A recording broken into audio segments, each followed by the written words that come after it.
who do you think is going to win it? And 6-2, they said they thought McEnroe would end up ahead. He's 5'1", 165, 27, as you see. Ranking, of course, is so low because he hasn't played that much. He's seeded fourth in this tournament. Australia in the first round here in straight sets. His good friend Peter Fleming, you remember he beat his brother in the first round of this championship last year. Then Wally Mercer, 6'2", 7'6". And Agassi, who is a story, part of this championship that we'll tell you about later on, also in straight sets in the semi-final. Boris Becker, 6 feet 2 inches tall, and I think that's a little short. He's more like 6'4", 175 pounds. He's probably up around 185 now. It's been a growing summer for this youngster. Number 3 in the world, number 2 ranked here. Defeated Bud Schultz and Ken Flack. And then Boris came back from 4-love down in that third set tiebreaker to defeat Kevin Curran, the man he beat at the Wimbledon Championships in '85 for his first title. And now he takes on John McEnroe. McEnroe to serve to open the match. Best of 3 sets, we will use the tiebreaker. The winner of this gets Yvonne Lendl in the final. 2 match points for Curran in that match with Becker. Boy, he would have liked to, I'm sure, have got his revenge for Wimbledon a year ago.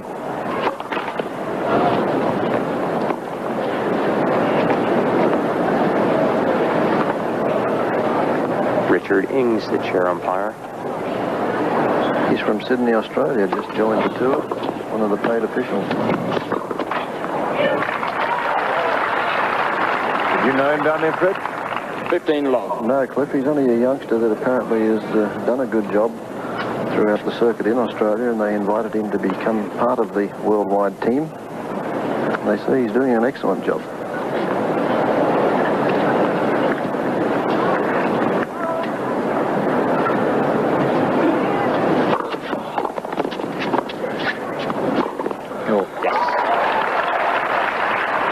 You said 6 of the 8 players polled picked McEnroe to win? Yes. That's interesting. Surprise you, Fred? It does a little because I think McEnroe, having been out, we all know how difficult it is to come back from having a spell of 6 to 8 months. Surprised me.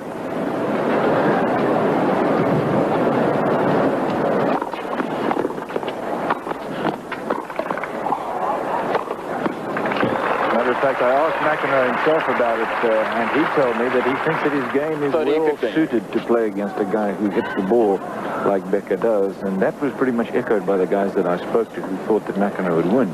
They feel that he can take the pace off Becker's serve and use the pace to his advantage. Well, you're soon going to find out. A boxer against a puncher.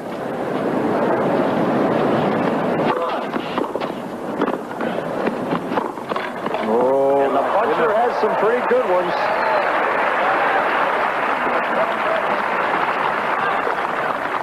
Well, this man does absolutely amazing things. He does them on instinct. Take a look at this. You don't plan a shot like that. That just happens. Match nearly finished right there because Becker just about took the linesman's chair and a camera with him in that one, but he's okay.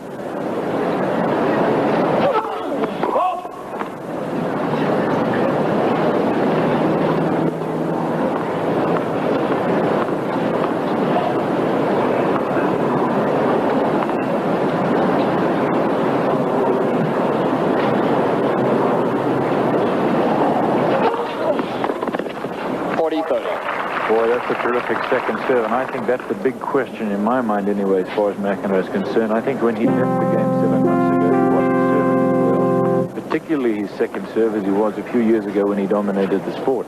Now, if he can get that back, I think you're looking at a whole different story, and I think that he can be number 1 as he tries to run away from some insect there on the court. He's swatting a bee down here. We do have a few bees that are trying to get into the soft drinks around the court. 40-30, first game of the match. John McEnroe's return against Boris Becker. I think McEnroe can win this match. I feel that he has the answer to Becker. I don't think that this is Becker's best surface. And also, it's his first tournament since Wimbledon. Played a few exhibitions in Europe, but this is his first tournament of any consequence.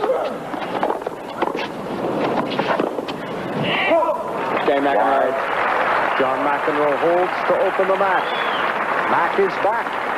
But Becker McEnroe leads 1 game to coming up love next. Stay with us. Much more to come from Stratton.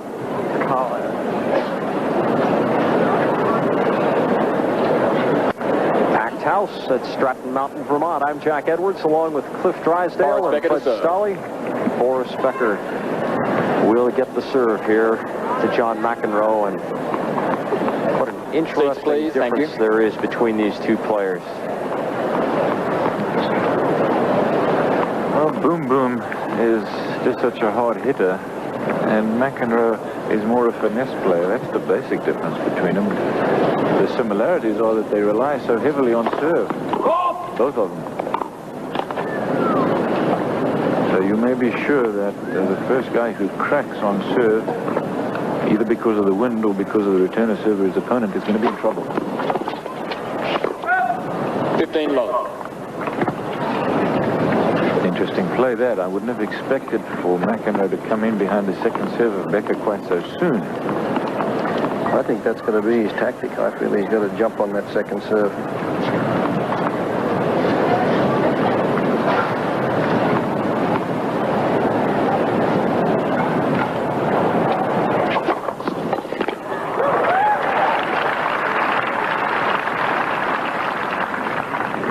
Love.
McEnroe wide with the backhand, and Becker has held to 1-all. We are in the opening set, and Mac is back. This is John McEnroe's return to tournament play at the Volvo International Tennis Tournament. Of course, he has won the U.S. Open 4 times. He was the runner-up last year to Yvonne Lendl, and again, McEnroe having some trouble with an insect.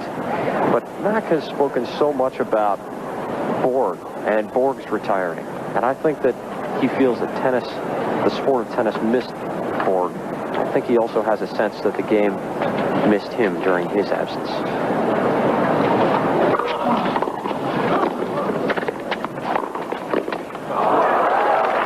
Gee, I wonder why I missed that. He was all over it. Love 15. Just must have taken his eye off it at the last minute. I asked him yesterday about Borg, as a matter of fact, Jack, and he said that as far as he was concerned, they are not the same kind of person. And he didn't speculate entirely as to why Borg retired, but he said, I'm not the same kind of person, but don't expect the same result. I think he's competitive, he's compelling. I think he loves the sport. I think he wants to leave the sport with a different image, the one that he has enjoyed so far.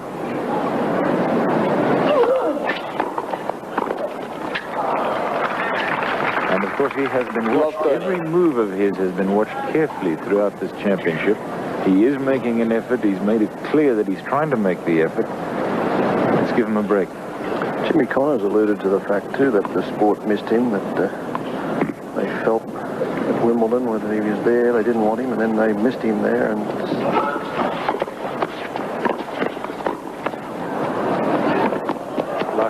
good. Yes, I think we did miss John McEnroe a little bit. It's that kind of genius that he can so often pull off.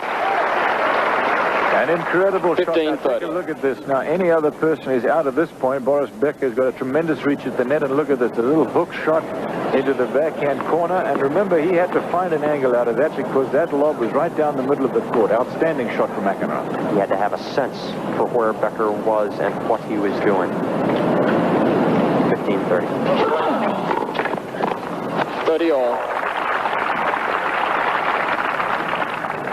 I think the early stages of this match are going to tell the story whether this young man, the Wimbledon champion, can get on top of McEnroe. McEnroe can hang in there, but he must serve well against Becker.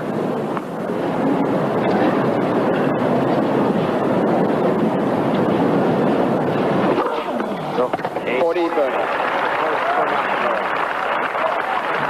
from 130, it is 40-30.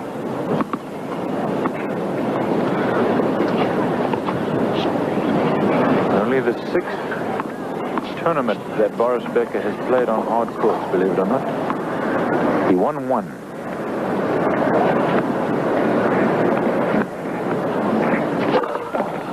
Another 8. McEnroe finds an early groove, and he leads. As you look at Tatum O'Neal, McEnroe leads 2 games to 1.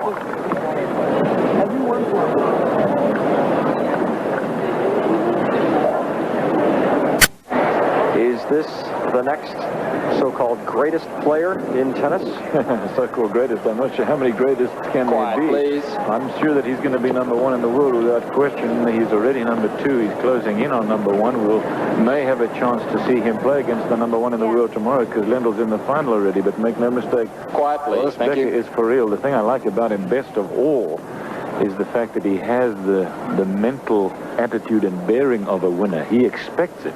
That's why he enjoys it. Very little negative body language from Becker. He walks around like he expects to win, and 9 times out of 10 he does.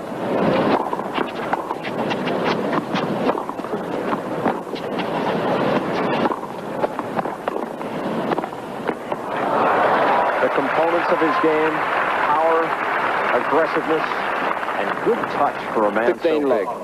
Well, you know, he bases it on power, of course. That's the main ingredient. But he can do what you just saw him do there on the replay, a slight softening of the wrist when he made contact with that. And presto, you have a drop volley. Becker and McEnroe, they dreamed of this match at the Open last year. They had to wait until now.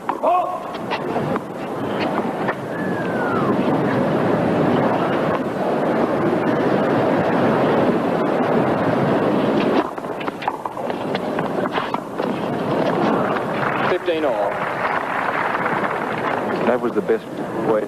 He played well of McEnroe's game, and that was that he could chip that second serve, come into the net, and make you go for the passing shots. And who can pass McEnroe enough to win a match against him? Nobody, including Becker. You've got to somehow keep him away from the net. Not only the youngest and the first unseeded player to win Wimbledon, but also the second youngest when he won it this year. 30-15. Aside from Volkswagen, Becker is the most recognizable name in Germany.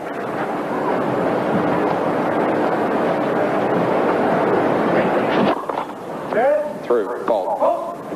Another ball through the net. We've seen a few of those today. Saw some in our first semifinal, which Ivan Lendl won over Connors. 30 all.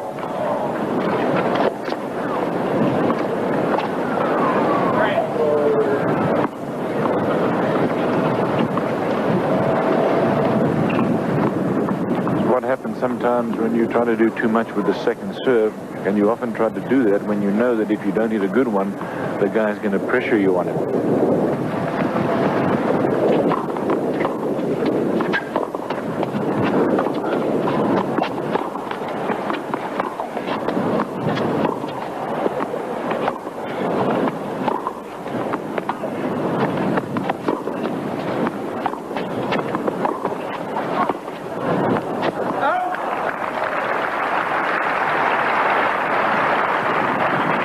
40-30.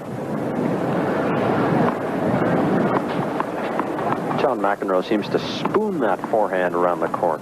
Well, he does. He sort of, he doesn't have a big forehand, doesn't have that continental sort of, even Becker has it, that big topspin. He, as you said, sort of spoons it, spades it. Deuce. Interestingly enough, McEnroe, when asked to show his forehand grip, grabbed the racket and said, "This is everything. This is not forehand.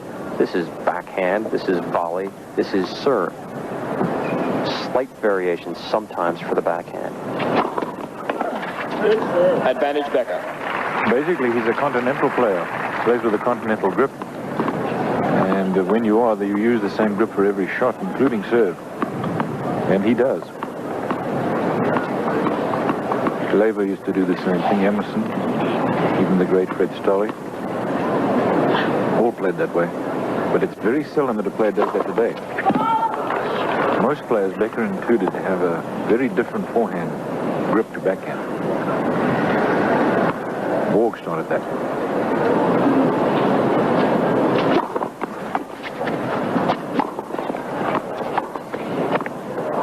Deuce. Off the line.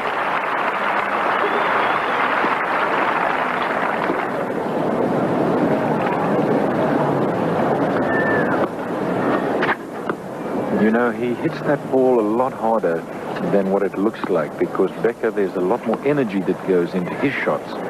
McEnroe, as you said, sort of slides around the court, plays with the ball, but when he uses his shoulders like he did on that last shot, he generates a lot of power as well. Hits it very early. I think both these boys hit the ball earlier than most other players on the tour.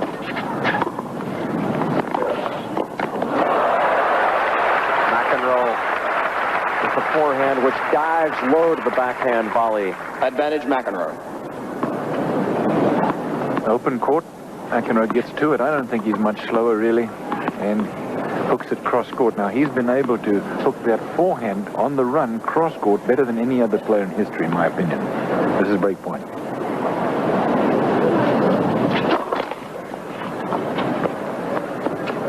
Let's see if he attacks this one.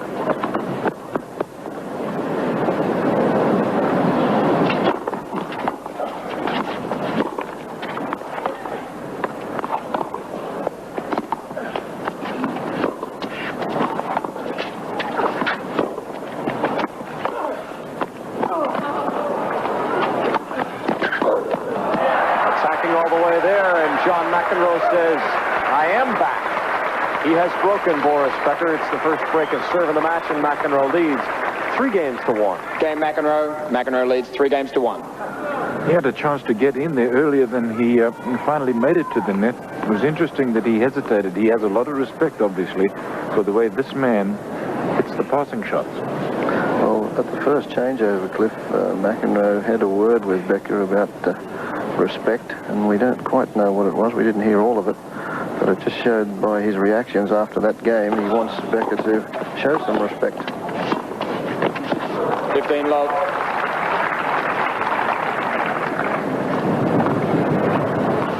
McEnroe has been very careful with his behavior, as one would expect. The media focus on McEnroe is unbelievable this week.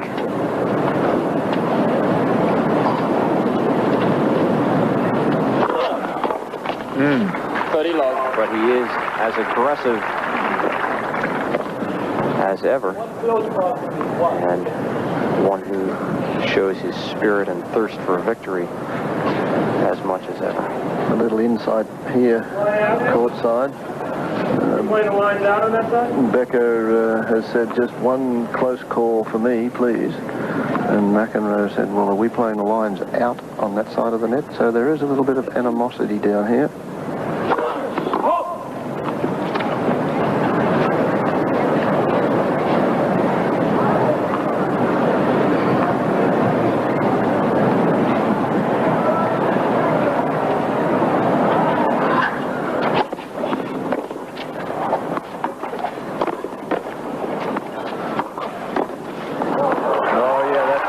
perfect shot. Because the passing shot from McEnroe was exceedingly well played. Now, it's one thing to get the ball back to where you give him another chance to make the passing shot, but take a look at this here. You see, he gets this one. Now, he hit this ball particularly well, I thought. Now, from that position below the level of the net to hit a clean winner like that is very well done. Sometimes you can hit a good volley, but 9 times out of 10, you're going to give your opponent another chance to pass. 30-15. It shouldn't surprise us that there is a little bit of animosity between these two young men. After all, one is considered the present genius, the other is considered the genius of the future. And anytime there is what is perceived to be an impending changing of the guard, the one who has the status to lose doesn't often take well to that. Game McEnroe. John McEnroe holds serve. He is up a break and is in control of the first set at McEnroe 4 games to 1.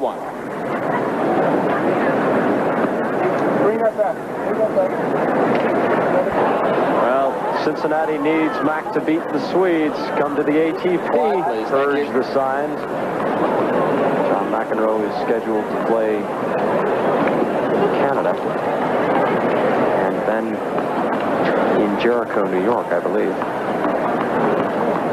That's correct. And whether that was exhorting McEnroe to go to Cincinnati or just for pokes. He's not going to be there. 15 love. That sound, which is not unlike that of a baseball bat hitting a rug, hanging on a clothesline, is Becker's serve hitting the back wall. Suspension of play due to rain. Suspension of play due to rain, says chair umpire Richard Ings. McEnroe and Becker head for cover. The umbrellas go up, and we do suspend play. 23 minutes into the match. The umbrellas go up. We'll return to Stratton Mountain, Vermont. If you don't like New England weather, wait about 10 minutes. It is certain to change. We'll be back with more right after this.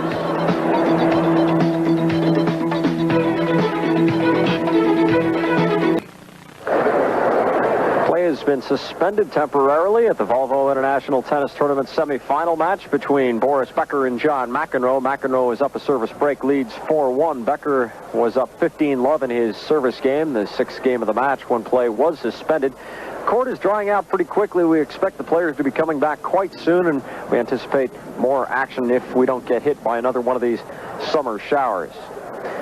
Had a chance to talk to Boris Becker yesterday, and Boris, of course, is well known for his 2 Wimbledon victories here against Kevin Curran in 1985 and also in '86 against Yvonne Lendl. Becker likes his strengths, but he also likes the contrast between his game and McEnroe's. I learned to play tennis in clay, so we never played on hard court in Germany. I'm a tall guy, I can serve pretty well, so I should play well on every fast surface, if it's grass, indoor, or hard court. Let's say it's easier for me than on clay. And so I think I already won a tournament on hard court Cincinnati last year. And I mean, when I'm in good shape and my service going, I have a good chance. Becker is obviously strong on grass with the 2 Wimbledon titles, but he thinks he's playing on McEnroe's best surface here at Stratton. He's a great player, and he can play, I would say, on every surface, but he learned to play tennis on hard court, and it suits to his game the most, probably. But I mean, I think I learned also quite good on hard court. I can play some good tennis, and it's going to be interesting. Well, it has been quite interesting so far. John McEnroe up a break, leading 4 games to 1. And we anticipate more tennis action coming up after this rain delay ends. So stay with us for more of the Volvo International on ESPN. Rebecca's questioned a couple of calls, said that just give me one close call. That's all I want from you, one close call. And McEnroe said, well, you know, down that end of the line is on the line out. So there is a little bit of a verbal exchange going on. Ken Farrar has just told the players to go on and play. The court is dry, so we're back to the action. Becker served his first ace. Take a 15-love lead in the game when play was suspended, and that is where we will pick it up. The last Nabisco Grand Prix appearance of John McEnroe was in the Australian last December, and he lost in the quarterfinals there to Slobodan Zivojinovic.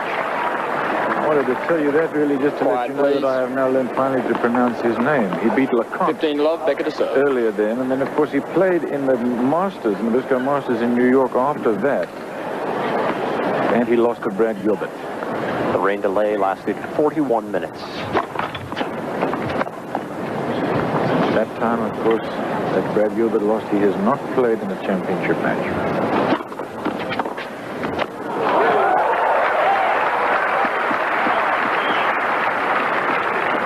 15 all.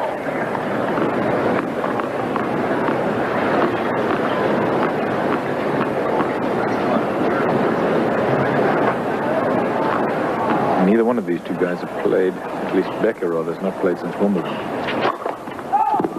McEnroe obviously has not.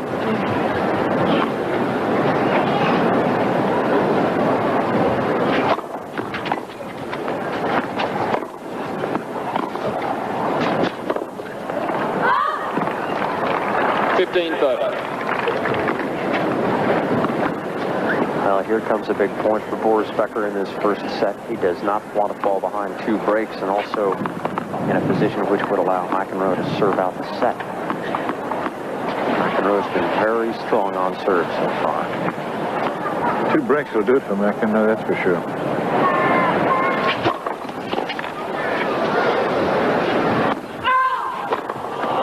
All.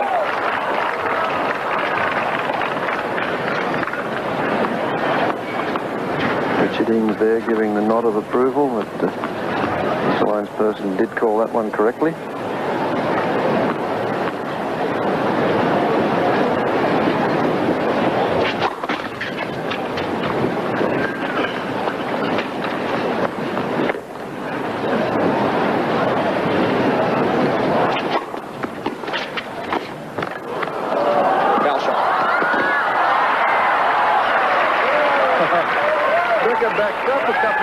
I think he thought that McEnroe might whack him one right into the body somewhere. What's 30-40.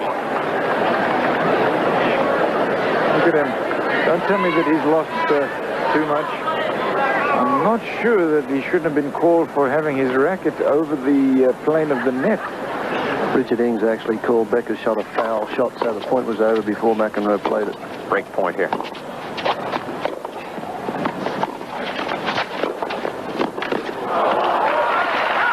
Terrific passing shot from Becker. Any time that often a close shot like that from McEnroe, you can make a passing shot that he cannot volley for the winner, means it's a good one. McEnroe actually was on that ball, didn't execute the volley, but it doesn't happen often. He is one of the finest volleyers in the business.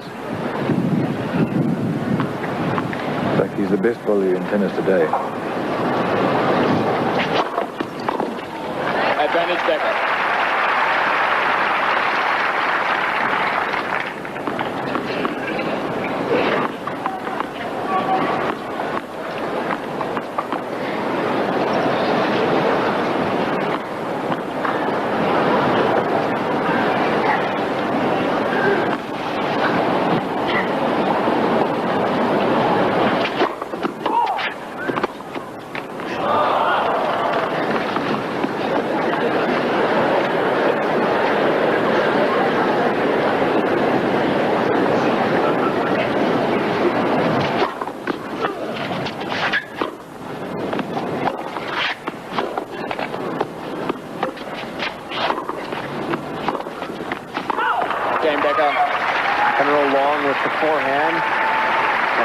John had the chance to break again and go up. McEnroe leads 4 games to 2. 5 games to 1. It is now 4-2.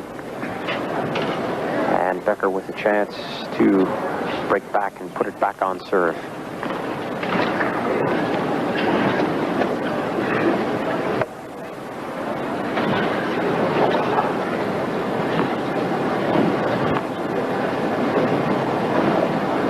Let's see how aggressive Becker is against McEnroe. Net, first serve.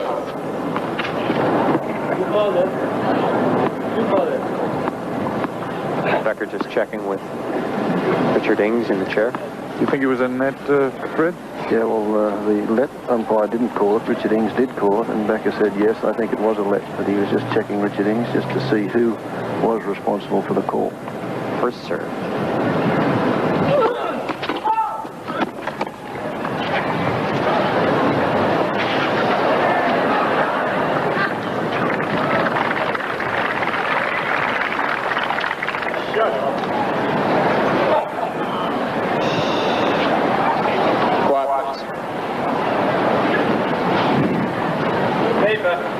Watch his hair blowing. You can tell it's still very windy down there.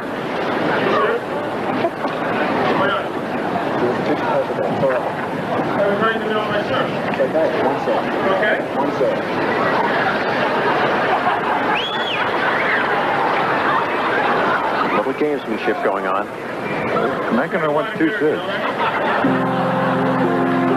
McEnroe just said to Becker, you've got a lot of nerve, you know that?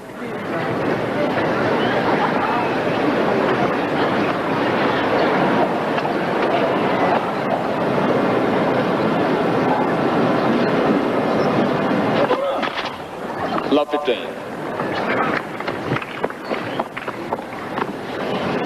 Becker's the youngest man ever to have made $1 million. He's made that already. This year he's made $413,000. Lendl is on top with $672.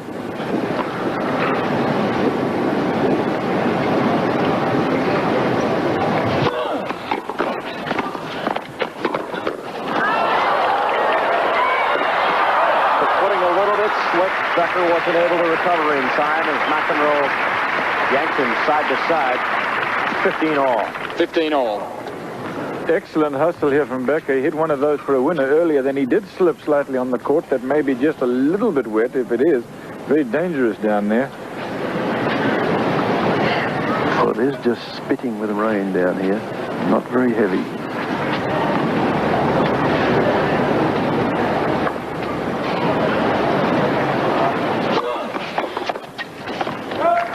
30-15.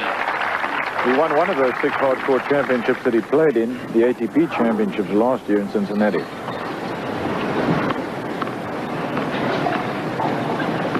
I'm sure he's going back to defend that title.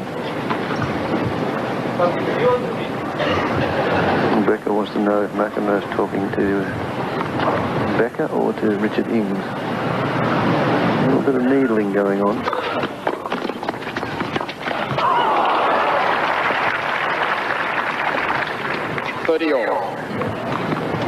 His English has improved in the last year. He's had to speak a lot. I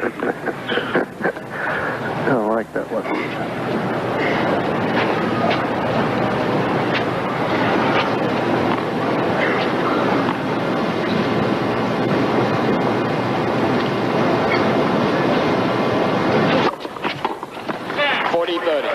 Boy, that's a tough serve right into the body.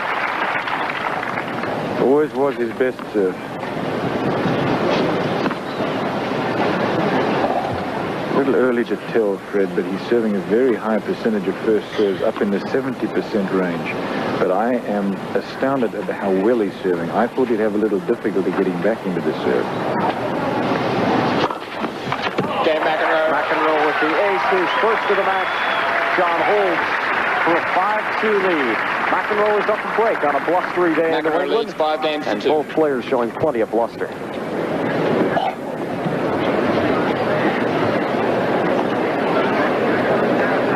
ESPN brings you the Volvo International Tennis Tournament final between Yvonne Lendl and the winner of this match you're watching right now between John McEnroe and Boris Becker. It is tomorrow, 3:30 p.m. Eastern Daylight Ladies Time, and gentlemen, 12:30 Pacific on ESPN. Pretty wild weather in New England. You can see about 4 different layers of clouds over the ridge right there, and that is blue sky out there. Don't know if we're going to see any of it over this Stratton Mountain court today. Again, though. Becker serving has to hold to stay in the set. Down a break. 15 love. Second ace.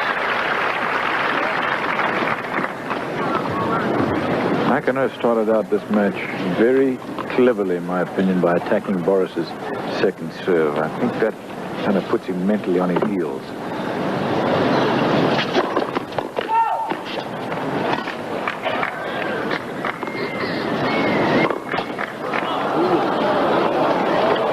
something right there. Becker questioning the call, and McEnroe cracking the backhand into the net.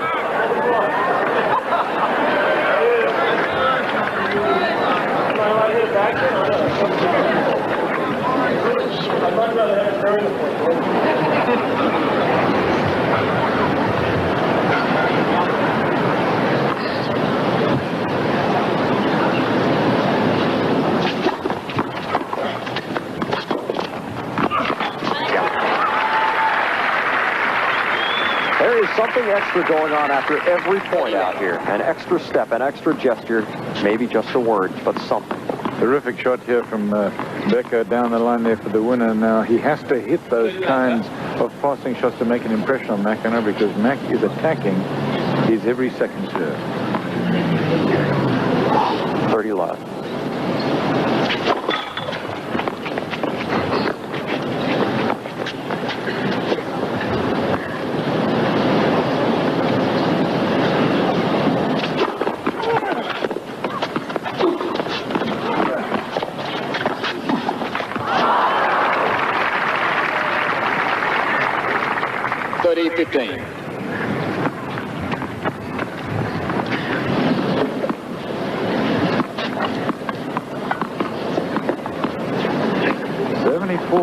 For McEnroe, that's a lot higher than he normally serves, and 48 for Becker, that is lower than he normally serves.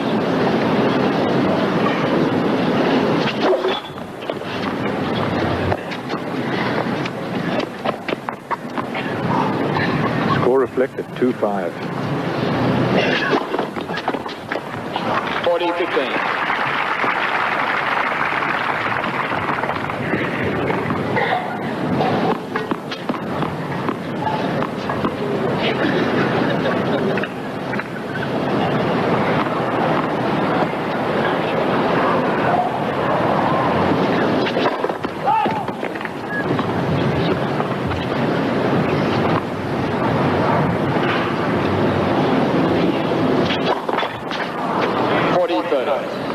First double fault for Becker.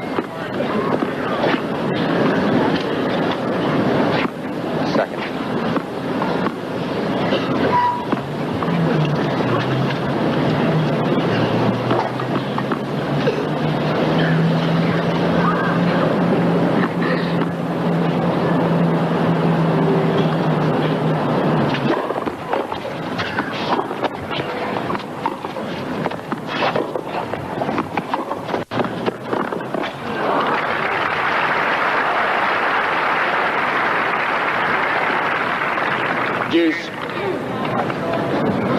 McEnroe yesterday beat Andre Agassi, man who beat Tim Mayotte in the second round. He's quite a story. He was ranked number 310 on the Hewlett-Packard ATP computer earlier this summer.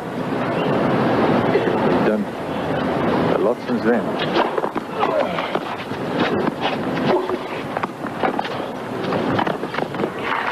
The power game. Advantage Becker. Advantage Becker.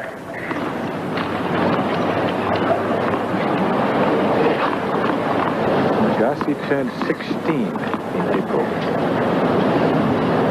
A young hope for the USA.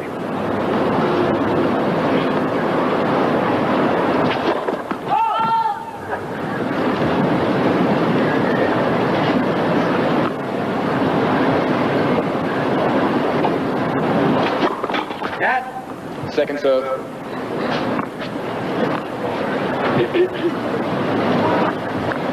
Saw McEnroe favoring the forehand side. Deuce. Second double fault of the game, third of the match for Becker, and back to deuce. The wind's still a factor down there, Fred? Not so much at the moment, Clip. It's dropped a little. I think, like you mentioned, we felt that McEnroe had to climb on that second serve, and of course Becker now is pressing a little on the second serve, going for a little too much.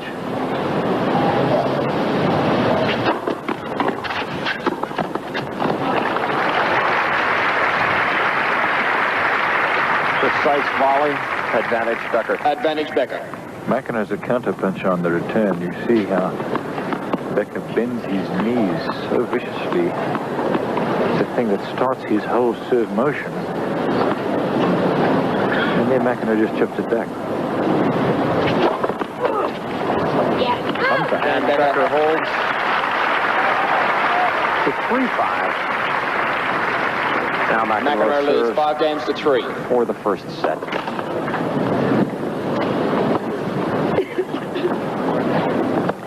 Fred Stolle, the mood on court seems a little bit tense. It's a little tense, but a little bit of cat and mouse stuff going on, but that's what this is all about. It was the same in the first match. I think that's professional sport. They're into the semi-finals now. Both these guys want to get into the final. I don't think they're doing anything unduly wrong at the moment, but they're just having a crack at one another just to see if one or the other will lose their cool, and then, of course, possibly the match. I think it's good stuff.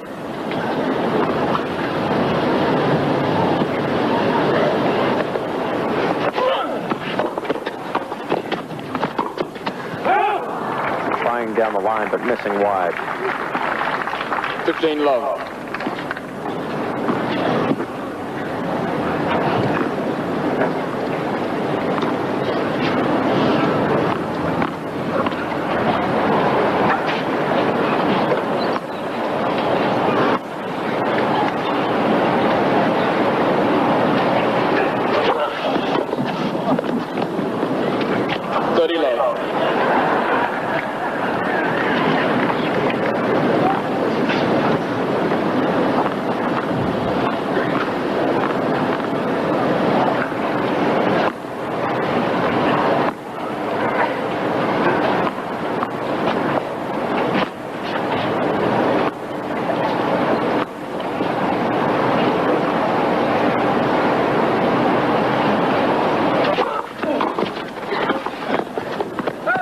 Deep with the volley. 30-15.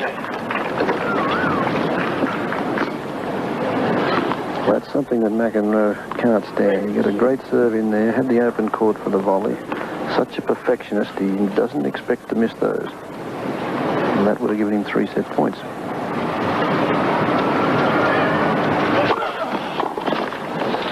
Now he has 2 at 40-15. 40-15.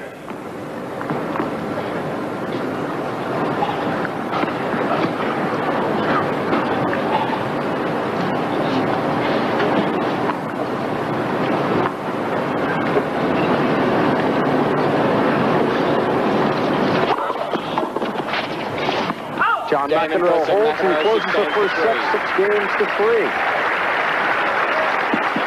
McEnroe and Becker. More next. New balls, please. Yes, I think they're going to call it off, Jack, because the court, once it gets... Ladies and gentlemen, suspension of play due to rain. Thank you. Can't take the risk of letting these guys turn ankles or maybe end their careers. John McEnroe making his way off the court once again. We will be back with more tennis at Stratton, Vermont. Right after this, John McEnroe leads.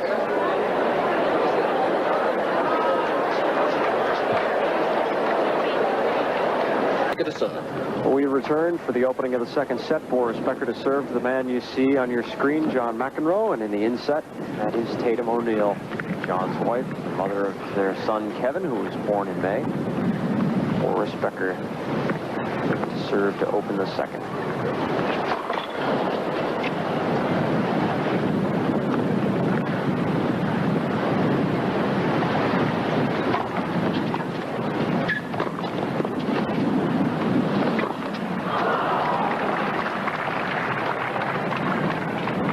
Has consented to join us for a few games here, and Rod, I wanted to ask you, you were talking with Cliff about these two guys trying to establish ground, in your words, and we saw a lot of gesturing going on there as play goes on here. I'd like you to elaborate on that a little bit, and if there are any parallels that you had in your career when you ran into an up-and-comer. Play left, please. They're calling a let with that piece of paper flying across the court. Well, I think Boris Becker came in as a wild card, and I really think he came up to play John and try and establish something here in the beginning, because, 2 weeks from now, the U.S. Open's on. He wants to try and, if he can, catch up with him and maybe get a win over John. And if that's the case, he's going to feel, strong going into the U.S. Open. What you say? Brooks Rocket, is that you think that Becker came here 15 all. especially to play against McEnroe when McEnroe had just come off the break. I think that's true. Cliff, he thinks that maybe John's not going to be really timing the ball cleanly, and he'll get a start. And I think confidence has a lot to do with Becker's game.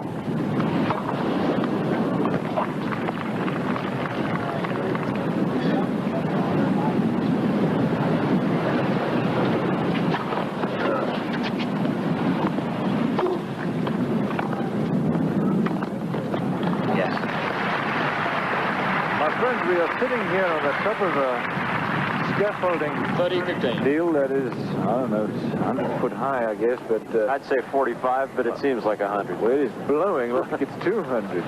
It is cold and it is windy. Make no mistake. Fred Stolle, what's it doing on the court? It's blowing, same sort of thing. It's very gusty. I feel sorry for you fellas up there. It doesn't look too safe. Thanks a lot.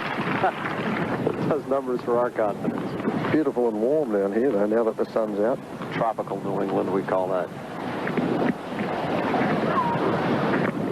That's the third for Becker. First serve.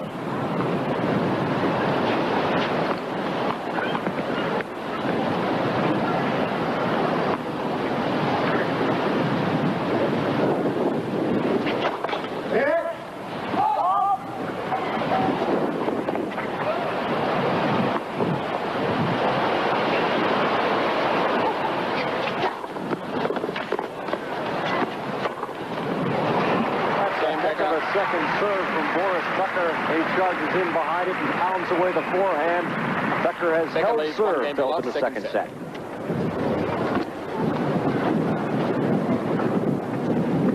John McEnroe to serve. Seats, please, that's quickly. us up Thank in you. the tower, and what a way to go. A blustery New England day. John McEnroe to serve at love one in his second set.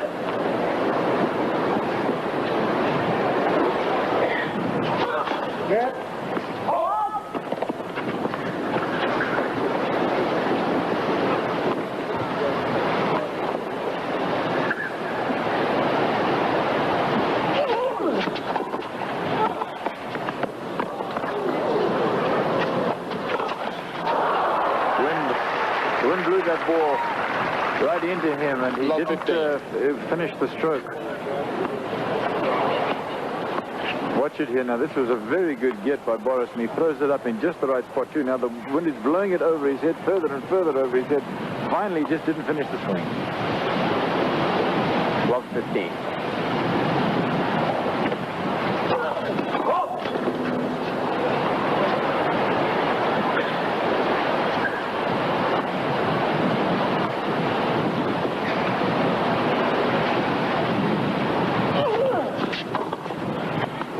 Rod Laver, a quick word from you, because I know you were fascinated by the first match earlier today between Connors and Lendl.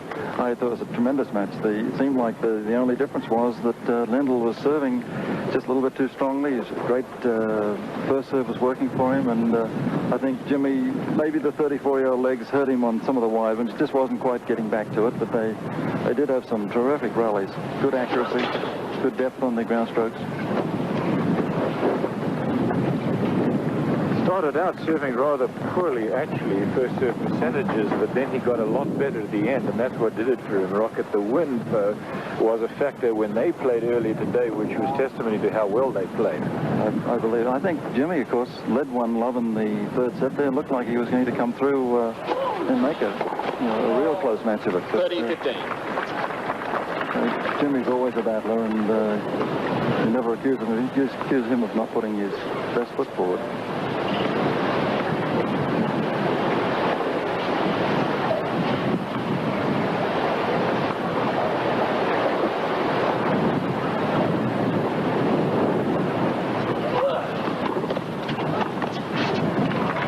Boris now at 40-15 for McEnroe. Becker thought that serve was long, but it's not going to get overruled. I think McEnroe's ready to serve a second serve, too. He has not gone over to the other side of the court, but he's got the call, and he's going to take it. Watch the replay here. certainly wasn't wide. It may have been long. From my vantage point here, it was long. However, 40-15.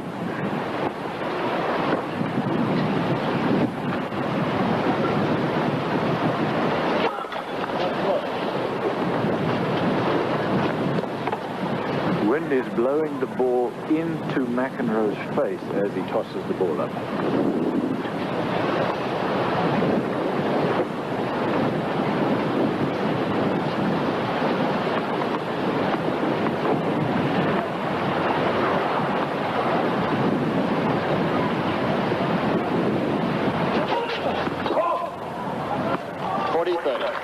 Rocket, I have one for you down here. As a left-hander, do you think it's an advantage to McEnroe? Becker's favourite backhand, I think, is when the right-hander serves into his body and he hits that off backhand, just throws himself at it.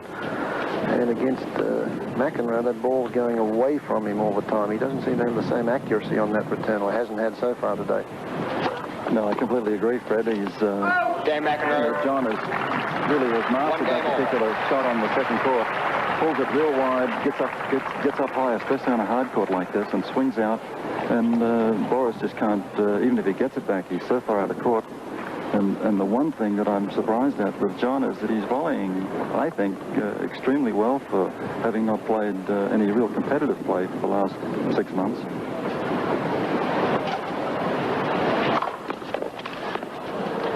Love. In the first set, he served 3 out of 4 first serves in. I didn't expect him to come close to that percentage. No. Again, for the first time out in such a long time. I think he's very refreshed. I chatted to him a couple of months ago, and he really wanted to put on a different approach and come out with a positive mind that if he lost, he lost. He wasn't going to create a big storm over it. But, you know, I think inwardly, I think he does feel good about his break. I question whether it was that long. I think it might have been too long. But he's certainly playing a solid game at the moment.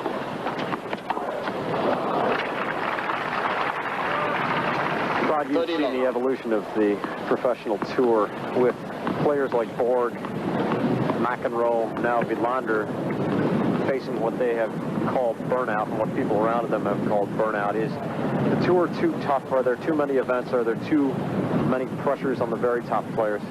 Well, I think there's a great deal of pressure on the players today. It's not only the fact that there's a tremendous amount of great talent out there that you've got to beat all the way through up to the finals. You've got you know, a great number up there on top that are playing extremely well. And we call it tennis, just tennis, you know, tennis out. And we have a couple of weeks off. But, you know, I think the amount of money that's being played for, you know, we talk about the Nabisco Grand Prix points that are so important to everyone. I know that just at this moment we're looking at McEnroe. He's not going to get into the last 8 of the Nabisco Masters unless he wins every tournament. So he's, it's making it tough. But I think they're really, they need some time away. And I think it's a good thing that they do have a coach and some quiet time to not be exposed to the public. Lendl has been off since Wimbledon. And basically so has Becker, who holds to 2-1. Thank you very much, Rod Laver, for joining us up here. We'll return to the Volvo International semifinal. We're in the second set. Stay with us.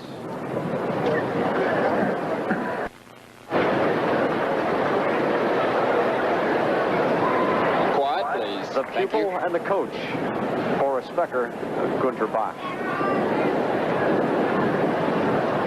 Quiet, please. Rod Laver is right. I wonder if it was Günter's idea to come here and try and catch McEnroe while he's cold. It's an interesting idea. McEnroe waiting for Becker. Serving at 1-2. That return of serve was just going to nip the line. Wasn't much McEnroe could do with it.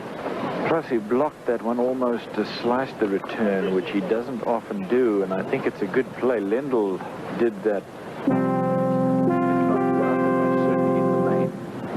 More of a miss-hit that one. He didn't quite get it in the meat of the racket, so it took the pace off it, just floated over the net.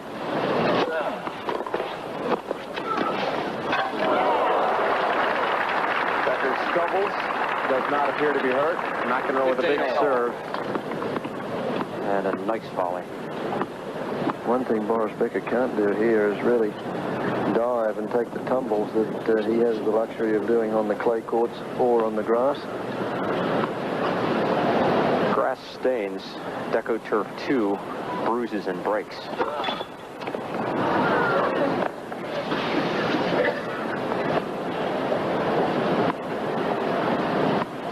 Second serve at 15 all.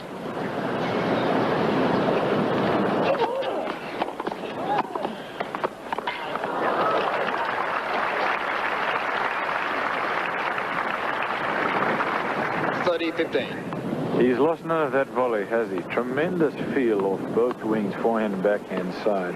If you give him a look at the volleys, you're going to come second because he doesn't miss them. He's closing in very close to the net though, Cliff. Following in that, backing up that serve to perfection at the moment. He's way inside that service line when he makes that first volley. Half the battle. Get that close.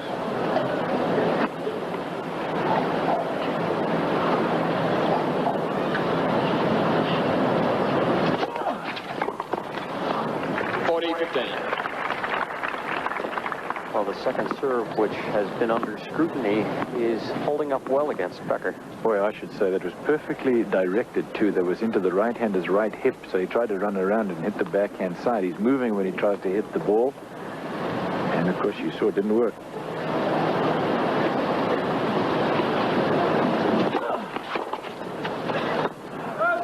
Game McEnroe. 2 all. McEnroe is unbroken. Now in 7 service 2 games. games all.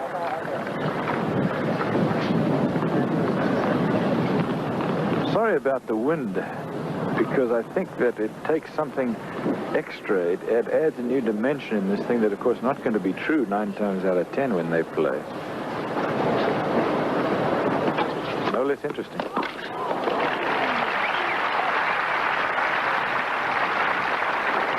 Low. This is slowly developing into a serving contest.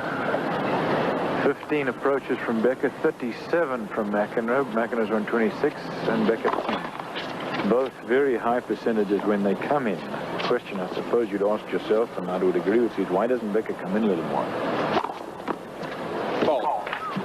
Ball's wide. 15 all. Immediate clear call by Richard Ings. Was that an overruled, Fred? I couldn't see the linesperson. The linesperson never called it, and Richard Ings did so immediately. McEnroe's having a problem with these bees down here.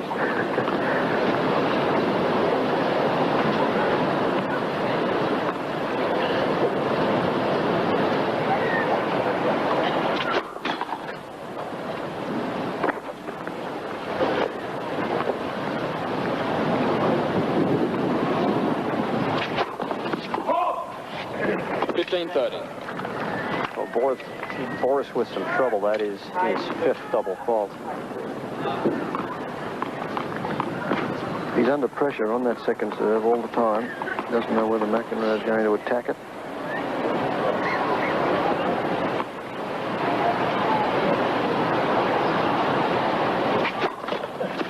Plus, I think it's tougher to serve when the ball is being blown away from you, as is the case now with him.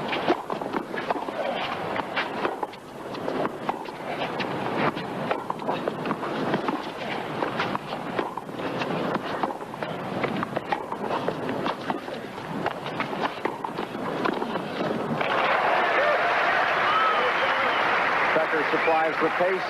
McEnroe supplies the placement. 2 chances to break at 15-40. Well, you can't let McEnroe get in on you like this. That wasn't that bad a shot, but he nevertheless chips it so effectively, comes in, and now look at it. He's got the open court, and as I said before, he just doesn't miss the volleys. You've got to take the net away from him or you're in a lot of trouble. 2 chances to break. It only took 1 break in the first set.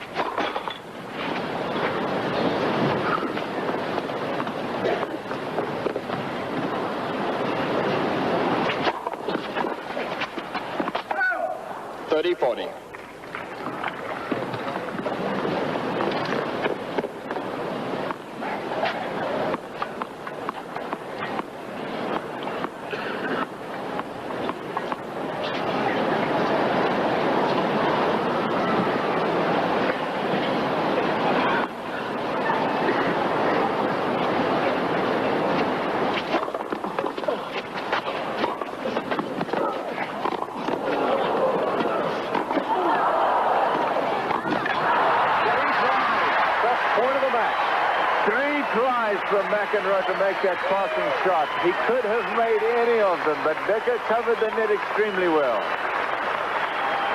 Watch him in isolation here. Low. Now, that's not an easy volley to hit. Let's take a look here. This one, he was still out of position. Now a third. And you could tell he's really not anticipating those either. That is more, look at his reaction, instinct. 2 break points survived. We're at deuce.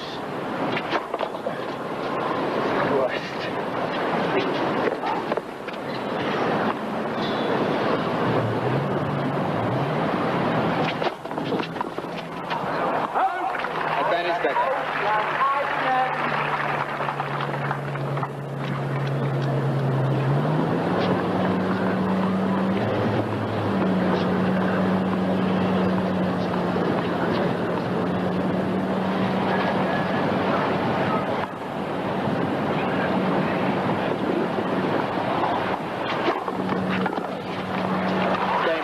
Boris Becker fights off 2 breaks, wins 4 points in a row, and holds to 3-2 in what could be a pivotal game in the second set. Games to 2.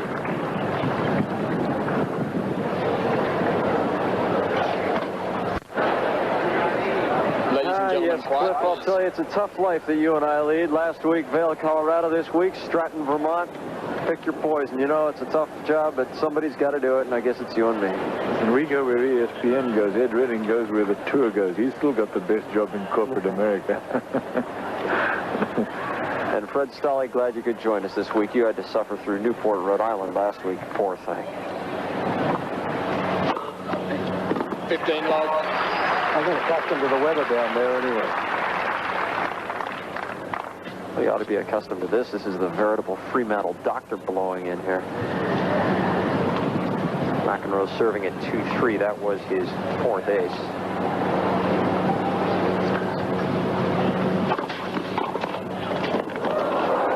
Nifty return, just picked the line.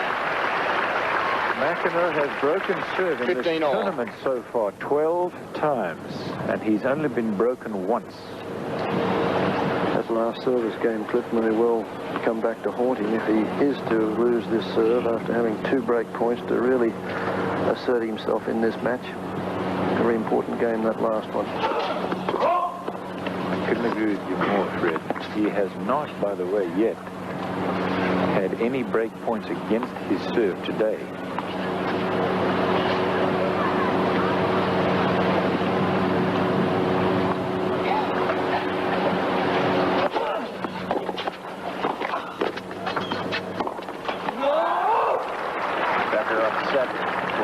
Backhand. Boris has not as much even forced McEnroe to deuce on his own serve. Becker hasn't won more than 2 points against McEnroe in any service game. See, I thought if Becker had a chance to win this, he was going to have to be a lot more effective behind McEnroe's second serve. So far, he hasn't really been able to do anything effective against his serve, though, first or second. They met in 1985 in Milan. But if you are advising Becker, do you throw that out? Because that was before Boris Becker became Boom Boom. Yep, you throw that out. Doesn't count. 40-15. He was a youngster in tennis terms and in terms of chronological age. He's still just a youngster, but at the time they played before he was, what, 16 or late 16, early 17 years old.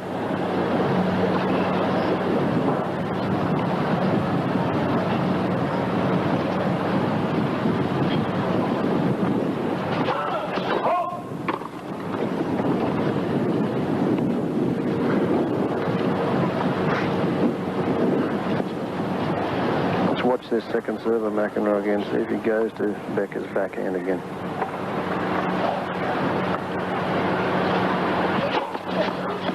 Dave McEnroe. All the way across. Stretched him wide, and Boris couldn't get near it for the 5th ace for McEnroe. He holds again 3 easily. games all. And we are at 3 games all.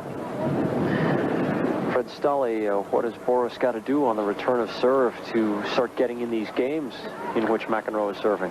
I just believe he has a lot more difficulty with the left-handed serve going away from him. As I mentioned, his favourite serve is the one coming into the body, that he doesn't move his feet and he cranks up on the backhand, hits it away from his body. Tough shot to play. But against the left-hander, he has to move his feet because the ball's going away from him, not coming into the body. I think it's a much more difficult shot for him.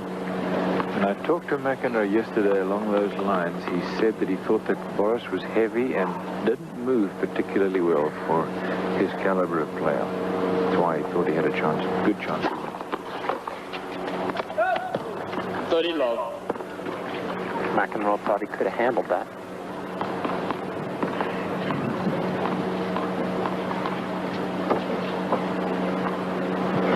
Mac is back. 40 love.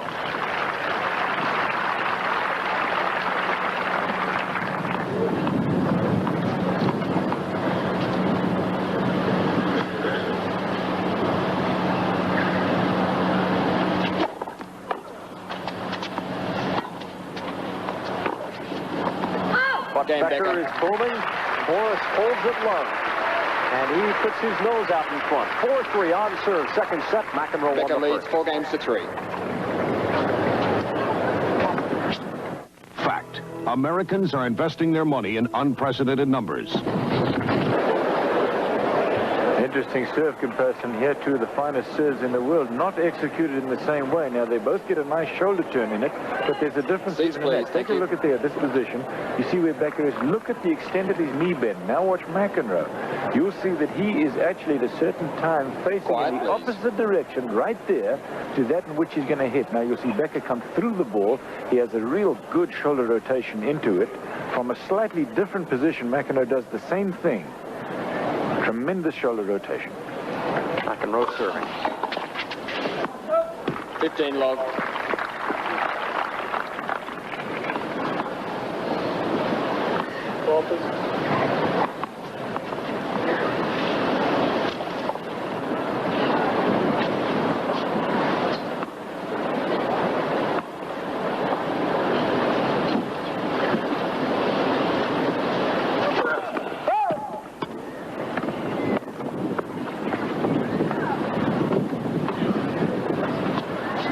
Notice that all the gesturing seems to have been left by the wayside. Getting down to the serious stuff at hand here. 15 all. It's only 3 from Mac, but then I'll say that only 3 because the wind, I thought, would have encouraged him to serve a few more. His second serve has been particularly good. He's won 3 out of 4 points when he's got his first serve in, and only a few less behind his second serve. Excellent statistics. 30-15.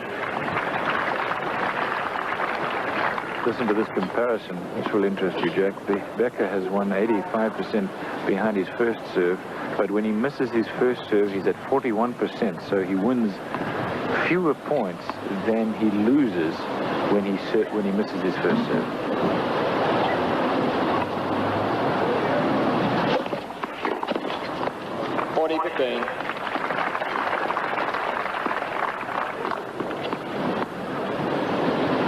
Boris not even putting the ball in play most of the time against McEnroe's serve.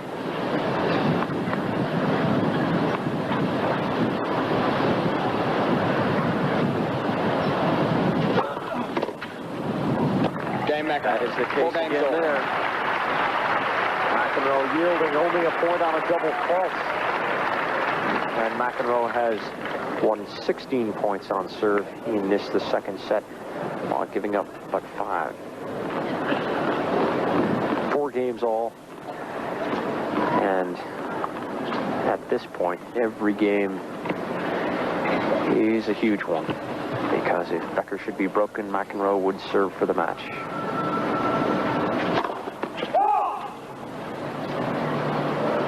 Should Becker hold and then in turn break McEnroe, third set.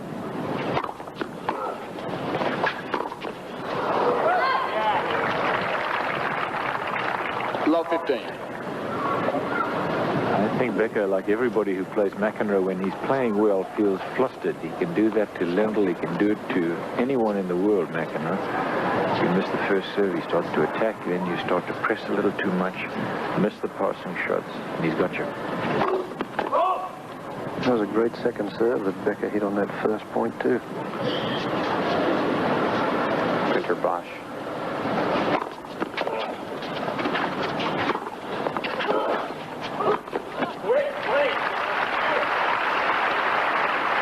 All. 15 all.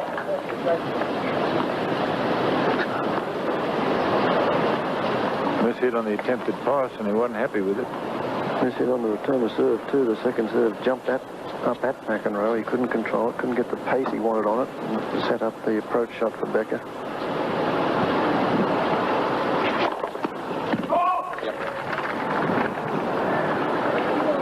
Boris doesn't believe it, but McEnroe at the other end was nodding.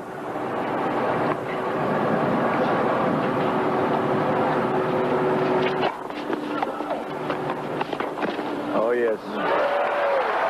You got to hit it perfectly to get it by John. He's got such good anticipation, A, and B, if he knows where it's going, if he guesses 30, correctly, you got no chance. Watch this. Watch McEnroe. You know, when you're going in that direction to the left, it is very difficult for you to change direction and then and cover that down the line backhand. You saw Becker hit, and he didn't. 30-15. 40-15.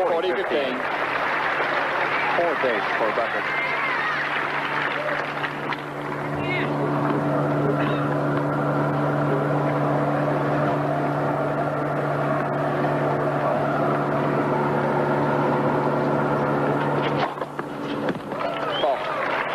It was wide of the center line.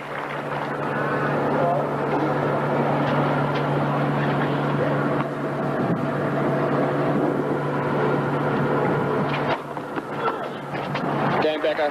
The second serve comes into McEnroe, which leaves him shaking his head. On serve, Becker leads 5 games to 5-4 in the second set.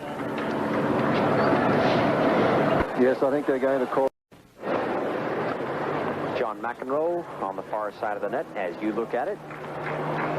This is coverage on ESPN of the Volvo International Tennis Tournament, another Super Series event on the Nabisco Grand Prix. McEnroe serving to stay in the second set. Has not been threatened on serve all day long. First serve.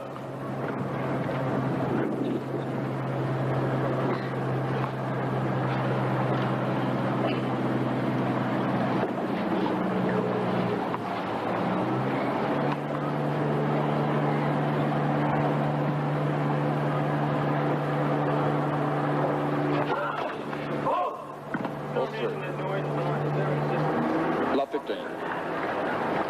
What? Second serve. Can't hear you. Noise in the back. McEnroe has Generated down the back. some problem with the noise in the background.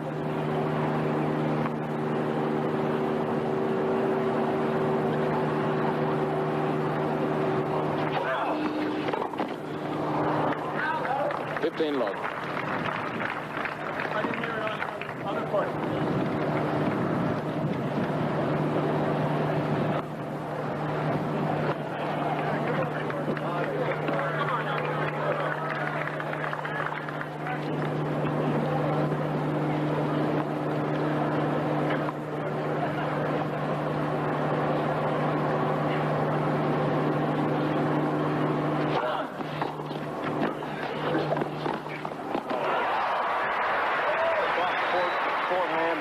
Shot. 15 all. Boris Becker showing the reach and the 15 all. So you look at it again here. This is a good serve. Now look at the return. McEnroe gets it wide, and then he believes that Becker's going down the line, as did I. But he went cross-court. That's one of the things that McEnroe does so well.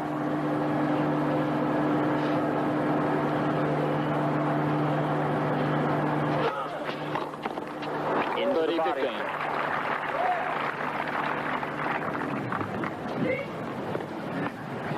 Becker first doubled over in frustration and talking to himself. 30-15. not solve the puzzle that is McEnroe's serve.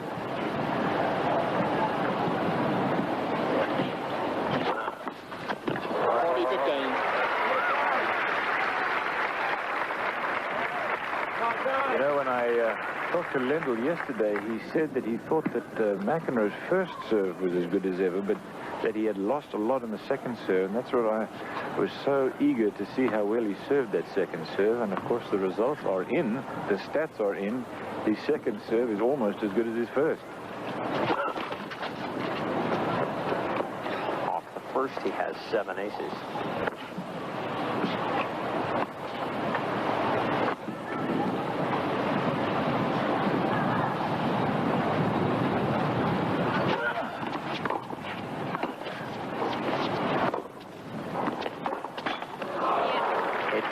Off the net cord, 40-30. 40-30. I'm interested in why Günther Bosch would not tell McEnroe, or Becker rather, to try to chip McEnroe's second serve. That one there that you saw in that last point was certainly an approachable return. But he comes over the ball and stays back.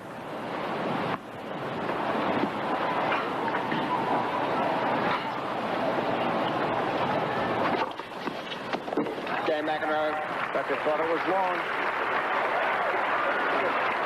He's now pointing to a spot wide. 5 games all. It will stand as McEnroe's game, 5-all. And now the pressure back to Becker. And he cannot think about the trouble he's been having against McEnroe's serve. Rather, he must concentrate on holding here and at least forcing a tiebreaker.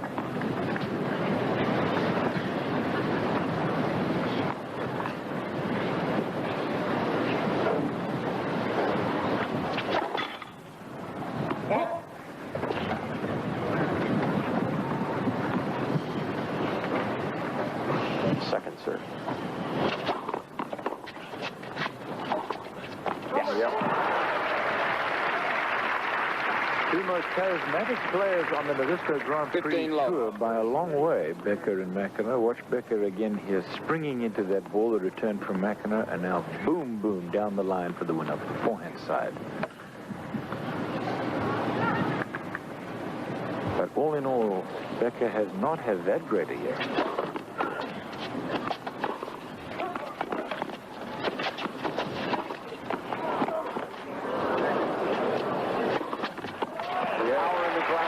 The overhead to finish. 30 love. He won Wimbledon, of course. And we talked about the other win that he had in Chicago, both over Lendl in the final, but other than that, he has not won a title. Started out in Boca West, lost there in the 3rd round. La Quinte lost in the quarterfinal to Nystrom. 1st round loser in Brussels. Lost to Yared in the final of the WCT in Dallas.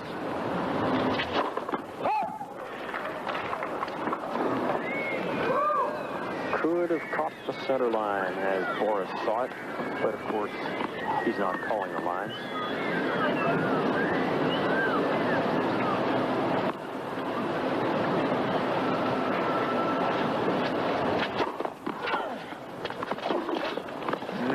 No. 30-15. I have a risky backhand that he plays when he tries to make that passing shot. Let me tell you that then at Forest Hills on clay, lost the quarterfinal to Martin Haite from Argentina. In Rome, he lost to Sanchez of Spain. Pernfors beat him in the French. We covered that match on ESPN. Mayotte beat him in the quarterfinal at Queen's Club. But he won the big one. 40-15. Can I didn't. This is all right? Can you? The ball that I just hit, I wanted just to, if it didn't pop. You go and check it? McEnroe thinks he broke the ball. We just played the point with. I'm not sure which ball it would be now. One of the balls he gave to that guy.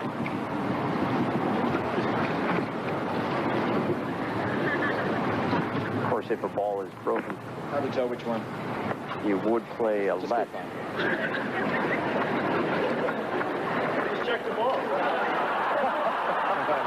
Boris says, hey, it smells fine. McEnroe wants the ball's checked. I don't think it is truly unreasonable request. Can we check them all at the end of the game? Well, I mean, you know, if it was popped, you play a left, right? That's exactly the point he's If the making. ball popped when I hit it, you play a left, right? But now we can't determine which ball it was. Well, two of them are popped, right? Oh, well, he just doesn't go test them. And I think McEnroe had a legitimate point to make there. I mean, there aren't going to be two broken balls out there. He thought that one of them was broken from the way it came off his racket. At any rate, 40-15.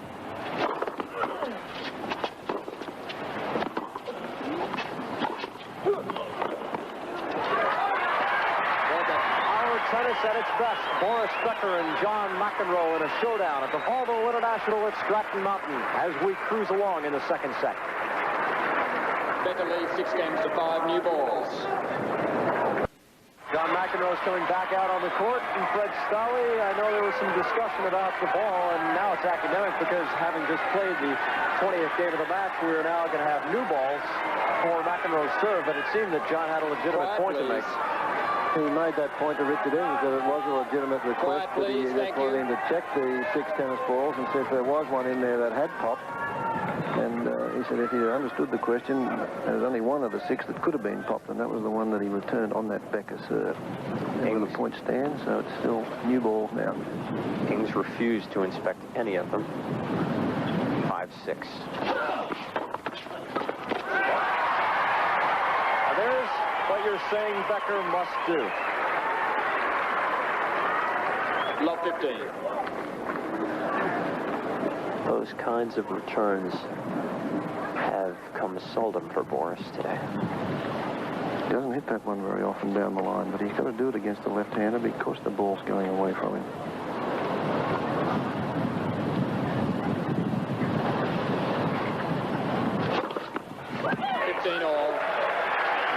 For McEnroe, and that is 3 points in a row.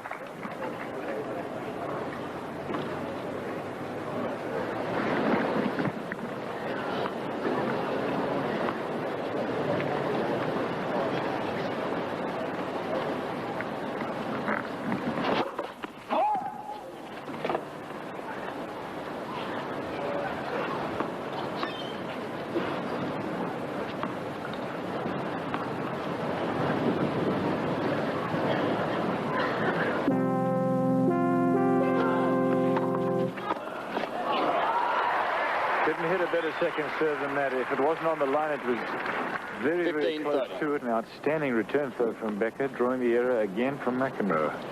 That's his chance, 15-30. This is the best he's done against McEnroe, having a 15-30 opportunity on McEnroe's serve. Let's see what he does with it. Will McEnroe hook him wide, or will he go down the middle? I go for wide. Wide it was. Becker was not able to sink that lob inside the baseline, 30-all. 30-all.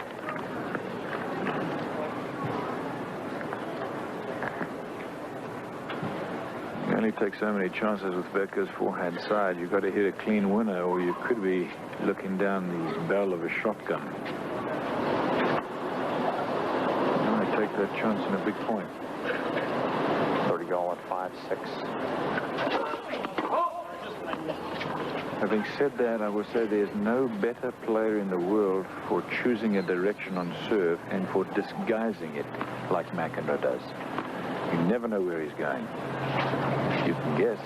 That's the best you can do.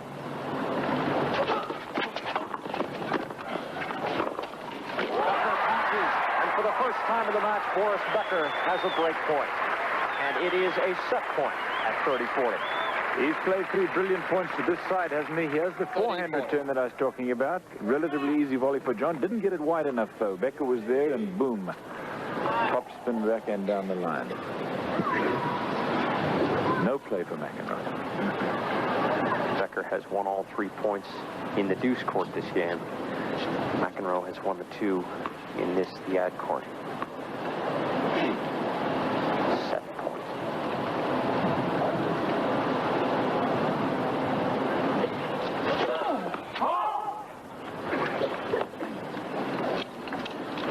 interested to see what Becker does on this return. Does he go for it, or does he get it in play and then try to go for the passing shot? Or can move behind that baseline. He took it on the backhand for a clean winner. Boris Becker, for the first time today, has broken one break apiece in the match and one set apiece in the match. Becker winning the second 7-5 after McEnroe won the first 6-3, and we will play a third set. Well, talk about a sudden change of events here. Was fully expecting to see a tiebreak in the second set. Becker has had no play on McEnroe's serve up to this point. Suddenly, 4 outstanding points from the German. Not in a row, but very close together, close enough to get him a break. Only the second break of McEnroe in the tournament.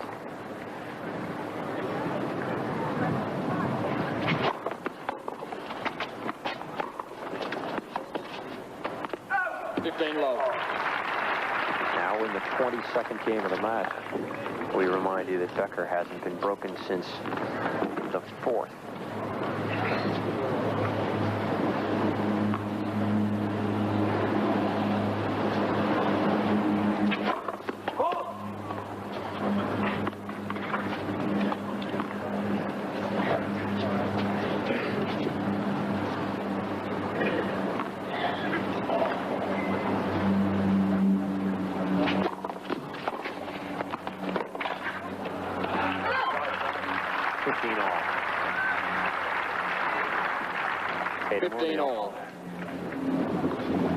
Sitting with the McEnroes.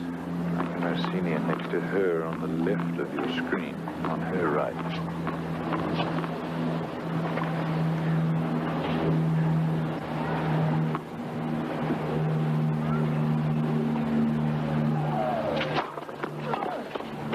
Out. 30-15.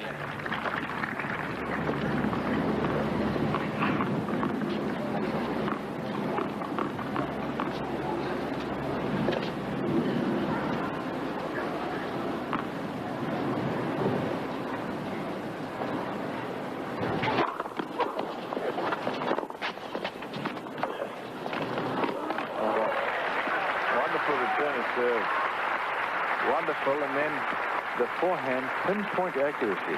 30-all. I think McEnroe, when it's possible, must take a few more risks like that. He's got to take it to the young German.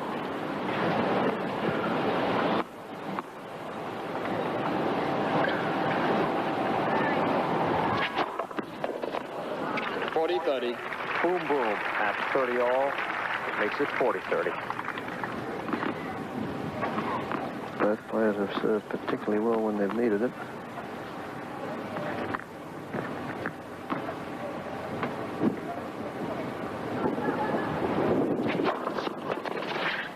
Game has turned into a dandy one. This duel between Boris Becker and John McEnroe. Becker leads at 1-love in the third and final set.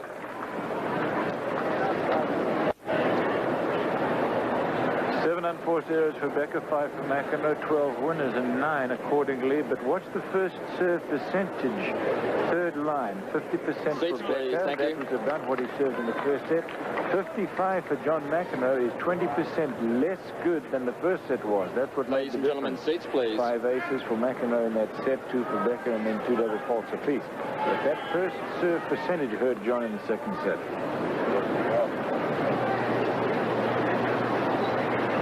McEnroe serving at love 1.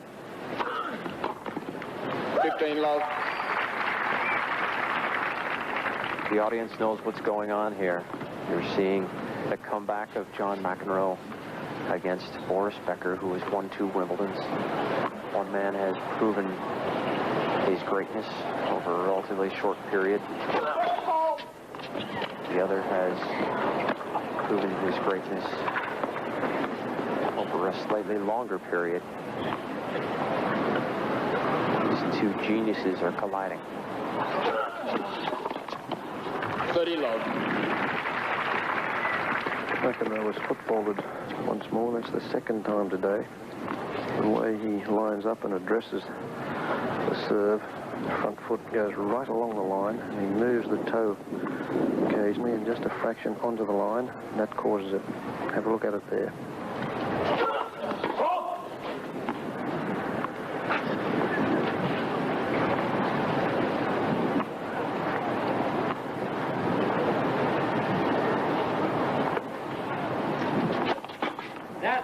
Second serve.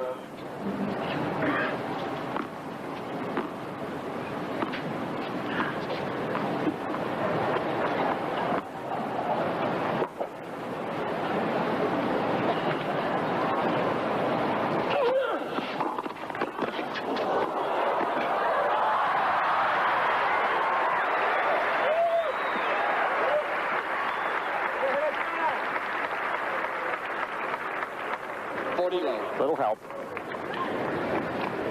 Got down to that one very well. This is a wonderful shot from Becker. McEnroe sees the opening. Didn't mean to hit the tape, of course, but it helped him. 40 love.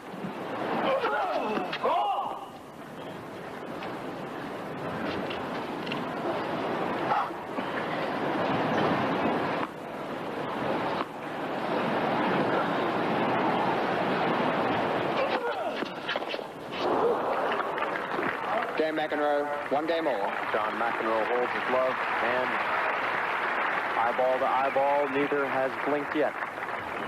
There has only been one blink by each player in the match.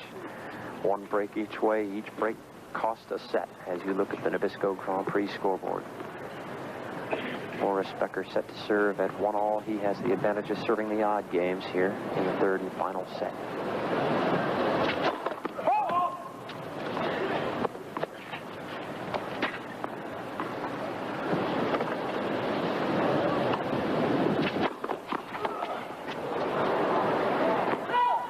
Love. These are the two most charismatic men in tennis for slightly different reasons. McEnroe for his explosive potential and his superb racket control. Becker for his boyish enthusiasm, his power, just sheer brilliance.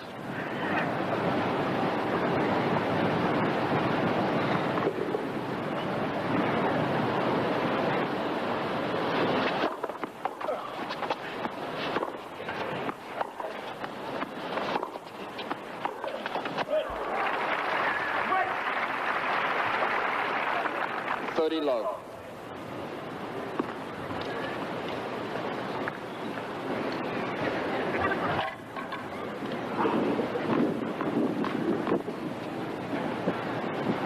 Not funny, though, right? Got a little more courteous. McEnroe reminding a fan in the front row behind him of tennis etiquette. Silence during play. 40 low. Ace by Becker. That's number 5.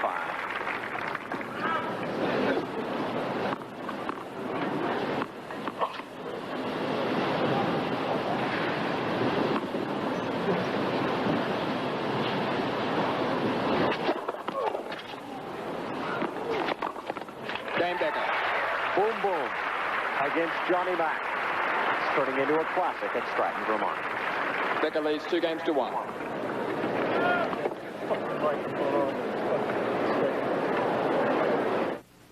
I like to warm up for, say, about half an hour, 3/4 of an hour. Any more really takes the edge off you. You might get tired if you play a long 5-set match or 3-set match, whatever. You've got to be really sharp. And just sometimes little things can put you off. Your shoes or your tennis racket, it's got to be perfect. The tension's got to be right. The grip's got to be new grip or whatever. So everything's got to be perfect for me. Prince, let the games begin. And the great tennis keeps on coming on ESPN. Yvonne Lendl, Boris Becker, Yannick Noah, Stefan Edberg, John McEnroe, all entered in the Canadian Open.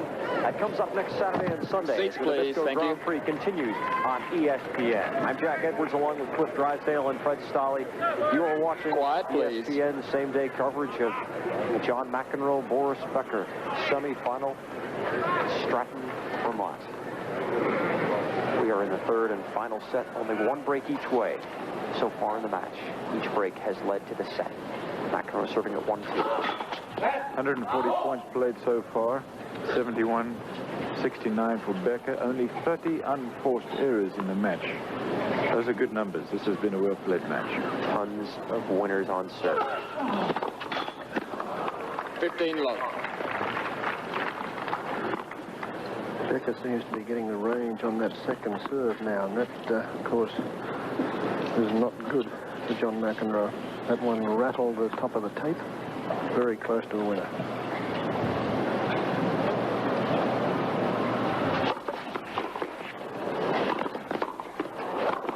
Becker took one volley right off the speaker chops. McEnroe belted the return 30 love. just wide of Boris. Belted it right back to Boris on the first one. Take a look at this one here. So Boris said, do it again. He says, okay, I'll hit it right back at you. Why doesn't he hit it into the opener? You explain it to me. I don't know. I think it might have something to do with personalities.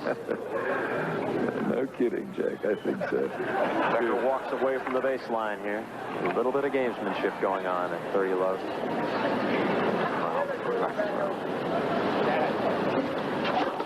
Love.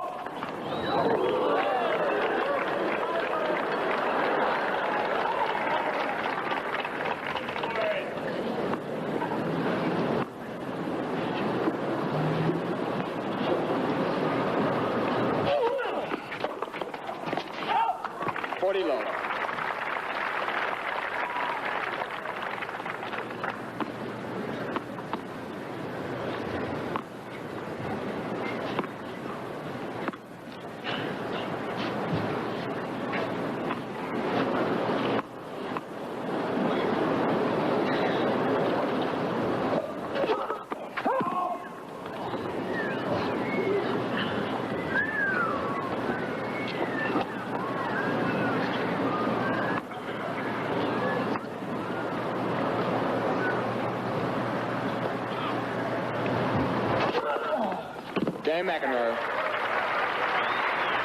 John McEnroe aces. That is number 10 for McEnroe, and it is 2 games all. Let's put you on the court with ESPN. We're only going to point out the things that need to be pointed out here. Let the sound and the pictures tell the story. As we're on serve in the third set. Boris Becker serving at 2-all.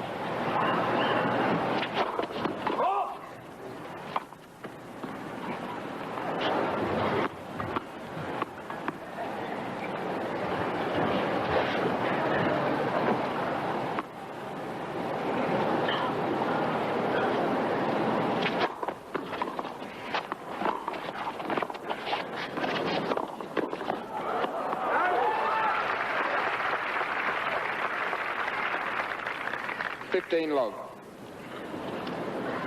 Well, this is the right play for McEnroe. Half volley, though, and then Boris with that big forehand. McEnroe can't make the volley.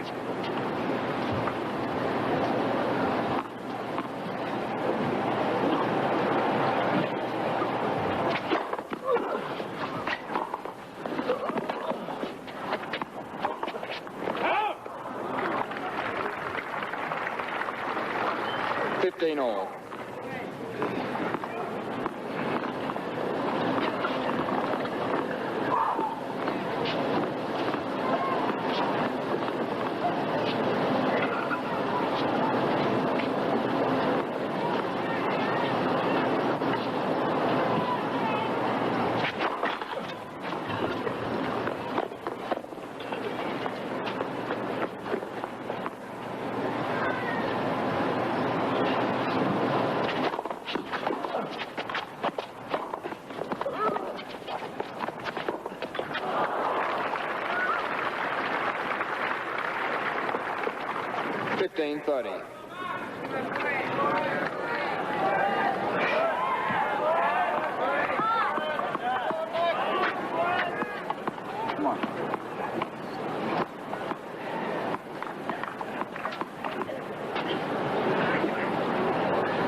15-30.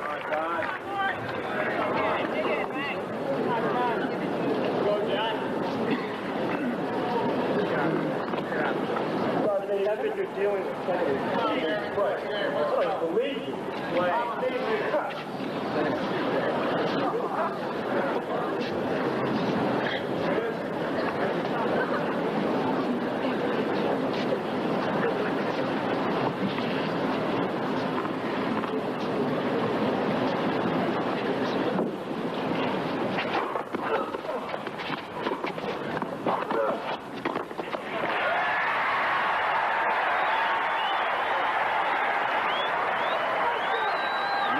Lost at the Volvo International between Boris Becker and John McEnroe.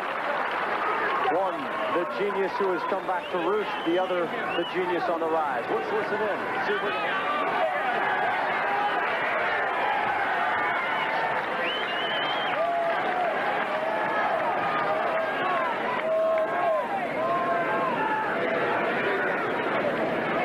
You only help fuel the situation and make it worse.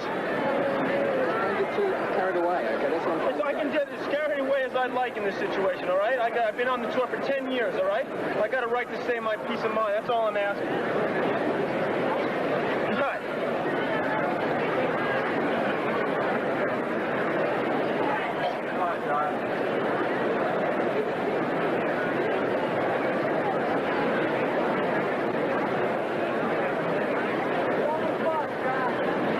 time.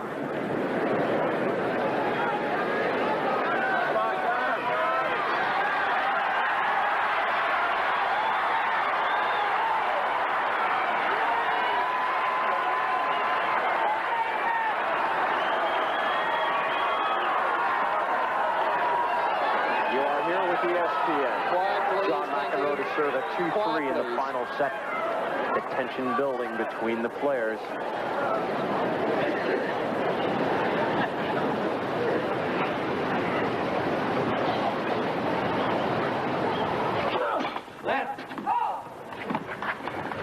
Good to be back. Nice to have you back. Nice to have someone to fool with.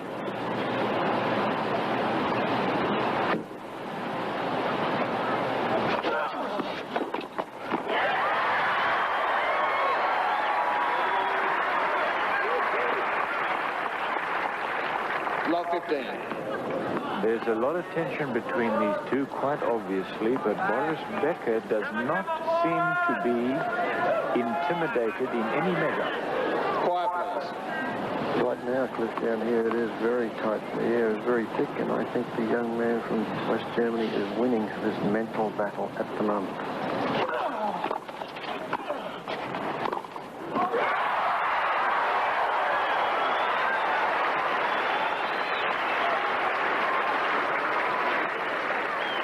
How about the battle of strokes, Fred? You saw the first point. Now watch this. Look at the angle that he gets. Watch, McEnroe starts to cover the down-the-line forehand, which is where I would have expected Becker to go, but he fooled us both. At love 30. There have been only 2 breaks in the match. Each break has led to the victory of a set.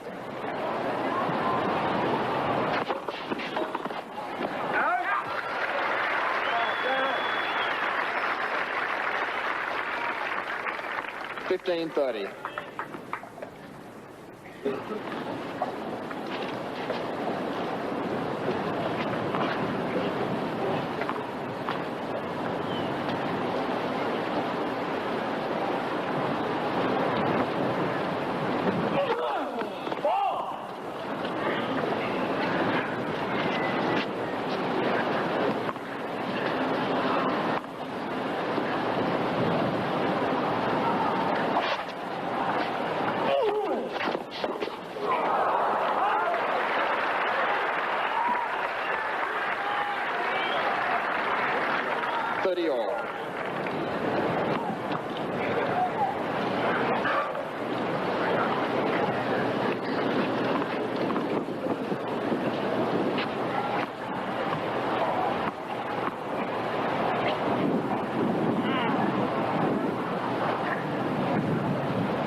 best in the world, and I will tell you that only the best will do under these 34. circumstances. At this point of the match, here's the return of serve at McEnroe's feet. He's forced to half volley it. Becker knows that he's got to make the perfect passing shot, and he does. Helped by the top of the net. Quiet, please. Boris Becker has had only one opportunity to break John McEnroe previously in the match.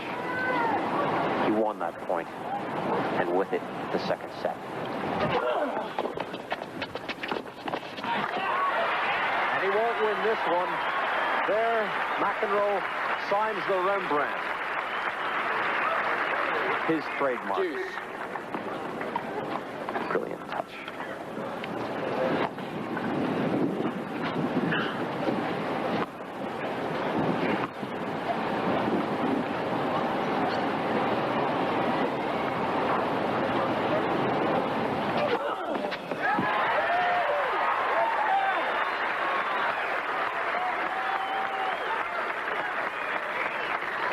Advantage McEnroe. Watch him now. See how he makes his move there to cover the backhand side serve. And, of course, McEnroe can so adeptly put it into the forehand side. He did it. You feel like an idiot when that happens. But when the guy serves as well as that, you got you.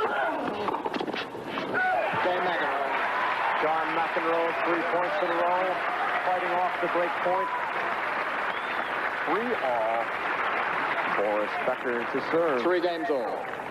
And the tension increases on every point. This crowd is better than 10,000 into this.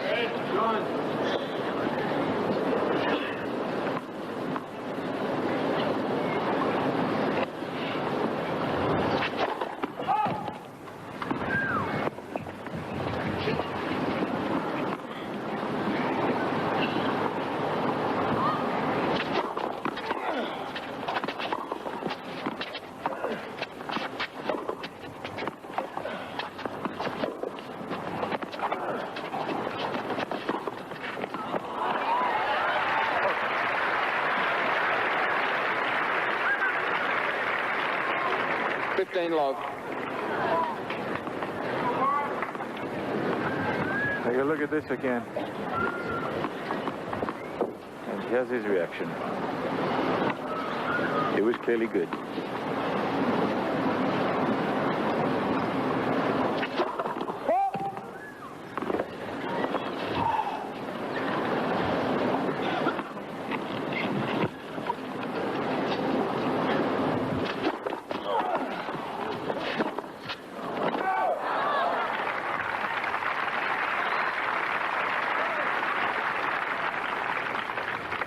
All. Look, at this point in a match like this, you don't win a match by having the other guy lose it, and both of these boys know it. That's why the quality of tennis is so superior at this point.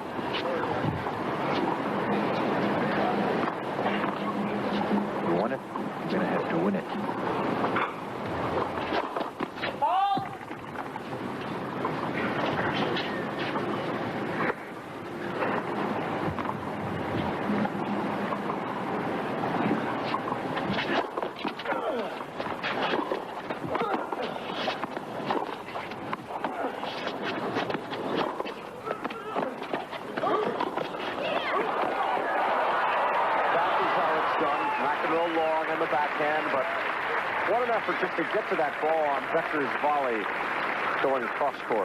30-15.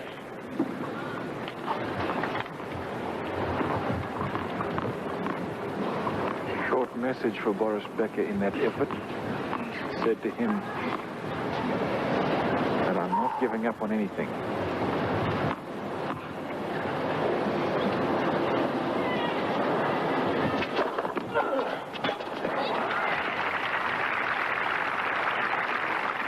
$40-15. Stop. Get it, girl.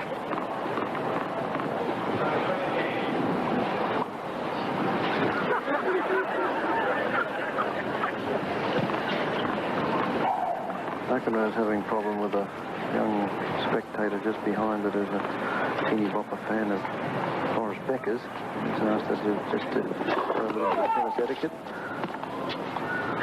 And Another spectator said, "Come on, Johnny, play the game." So he had to take a step out of the batter's box for a second.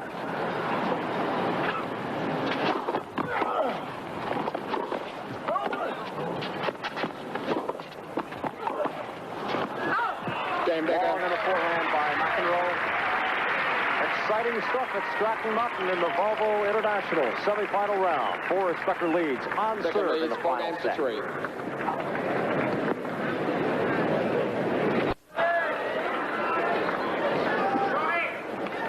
Since Boris came of age, this is the first clash of the Titans. McEnroe and Becker. Everyone thought it would come in the U.S. Open last year. No, Nystrom got in the way. Now, McEnroe meets Becker. Third set, 3-4.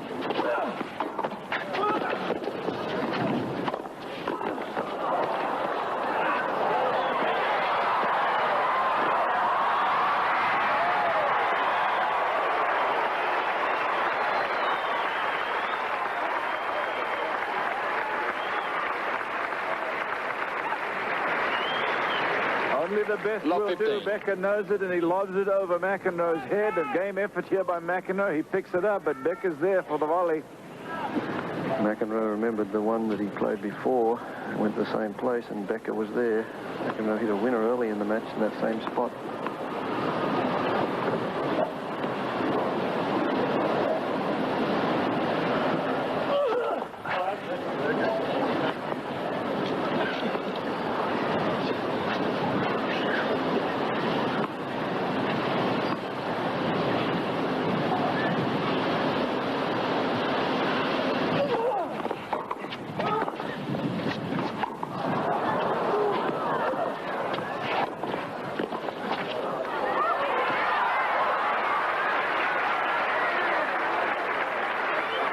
Appealing the baseline call. The ball was real good.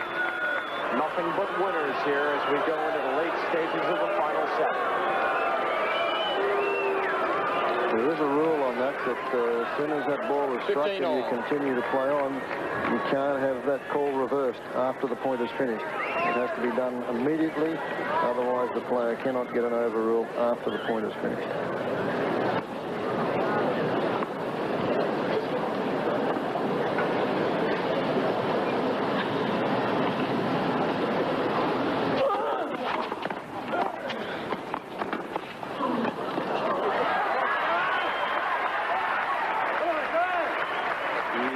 Not lost the touch. 30-15.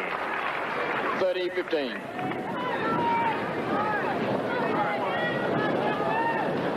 Sometimes you can read that drop volley, sometimes you can't. You saw an example of both of them there. Of course, when you can read it, you're out of the picture anyway.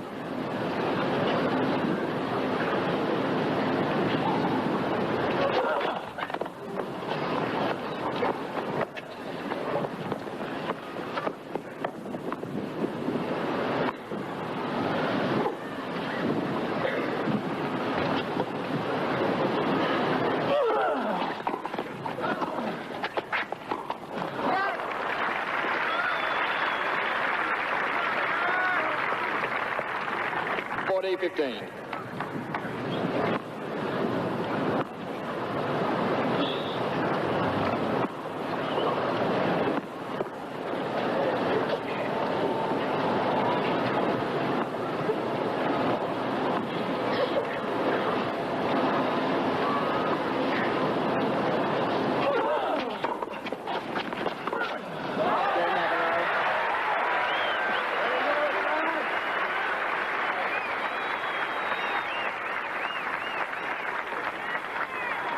Game goal. McEnroe switches rackets, and we go to 4-all. Every game. This is a strange move down here, Jack, because McEnroe switched to a racket where he's had grip tape on the racket he's been Quiet, using. please. And this one he Quiet, does not please. have any Thank you. tape on. I think it's actually a completely different grip, Fred. I don't know if it's tape. I got an up-close look at it yesterday, and I believe it is a white grip. Completely different grip. On every game rides the match here, 4-all final set.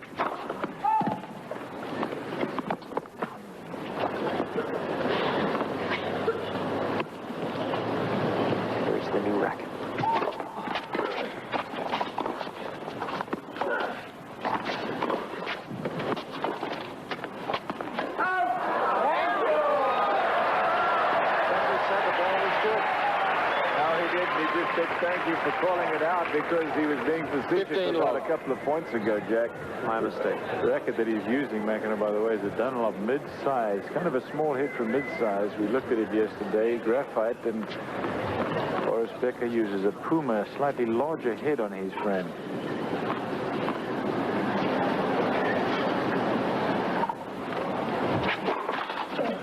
Still a mid-size racket, though, isn't it? An oversized. No, it's in that range. No, it's composite material.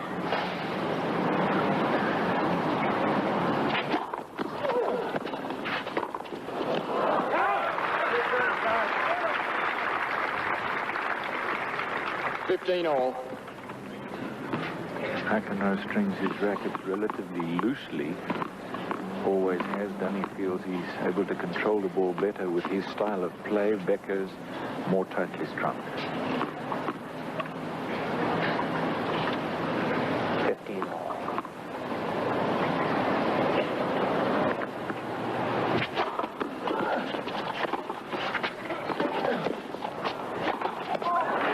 Through. 15-30. Ball went through the net. 15-30. 15-30 the call. The ball was ruled through the net. Well, I want you to take a look at this one very carefully. Now, that is an extraordinary call, but I am not sure that I would have called it through the net. I believe it hit the tape. Fred, did you get a good look at it from down there? I think the ball went over the net, definitely from here. Boris is very upset. Let's play. Unbelievable. That is a strange call. I never even gave that one a thought. I had no question in my mind that the ball went over. Well, you just can't call it from the replay, unfortunately. I had the feeling there was no doubt in my mind it was over as well. Having watched the replay a couple of times, though, it is conceivable that it went through. Let's hear McEnroe.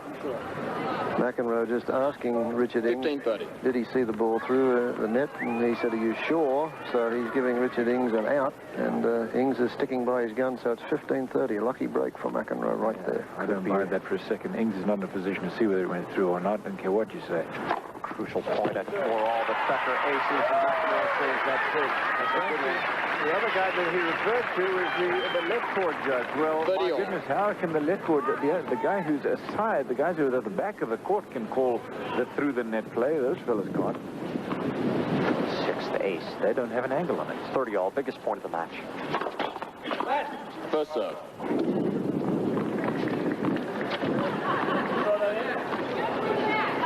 Sequence. 30-all at 4-all. Final set, Becker and McEnroe.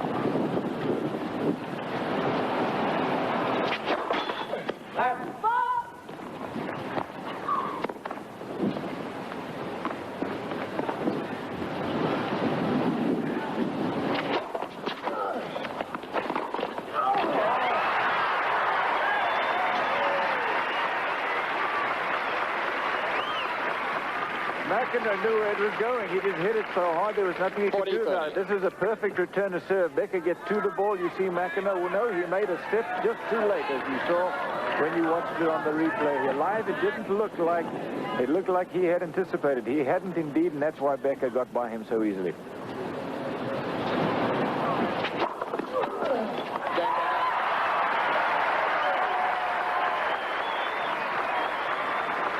They have played for 2 hours and have not decided it yet. Becker leads 5 games to 4. Welcome back to Stratton Mountain, Vermont. I'm Jack Edwards along with Cliff Drysdale and Fred Stolle. Quiet, please. You see Boris Becker on the left side of the screen, John McEnroe on the right. McEnroe will be on the far side of the net when we go to the high shot. And we're going to let you watch and listen here as McEnroe serves to stay in the match. He's been very strong, only broken once in the match.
30-15.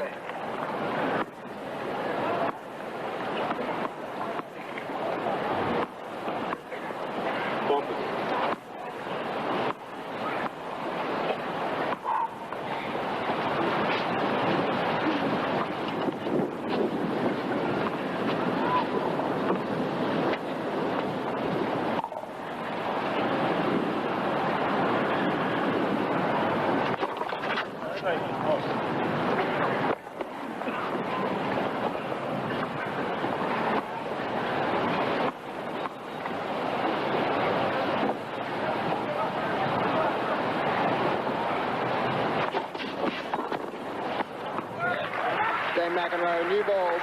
5-all, new balls. Now through 31 games, 5 games of this match. This first meeting between Boris Becker and John McEnroe since Becker came of age and won Wimbledon of '85 and Wimbledon of '86. McEnroe, his 7-month hiatus from the Nabisco Grand Prix Tour. We are at 5 games all in the third and final set. Semi-final round of the Volvo International Tennis Tournament for 1986, coming your way from South Central Vermont, Stratton Mountain. And this is about as good a match as we could have asked for. How even has it been? 90-90. That's incredible.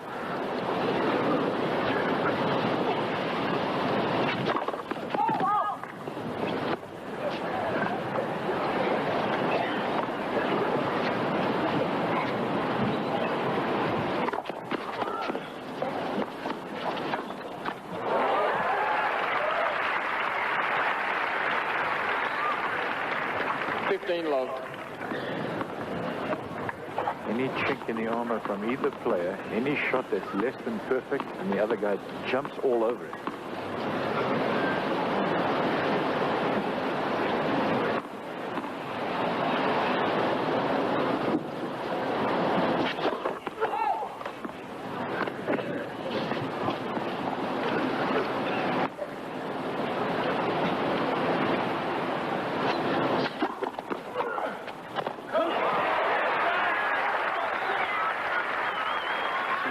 McEnroe said coming into this, he didn't want to expect too much from himself, and he just demands perfection. Watch this.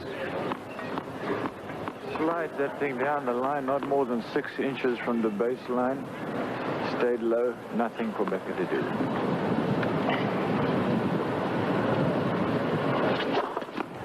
Fault.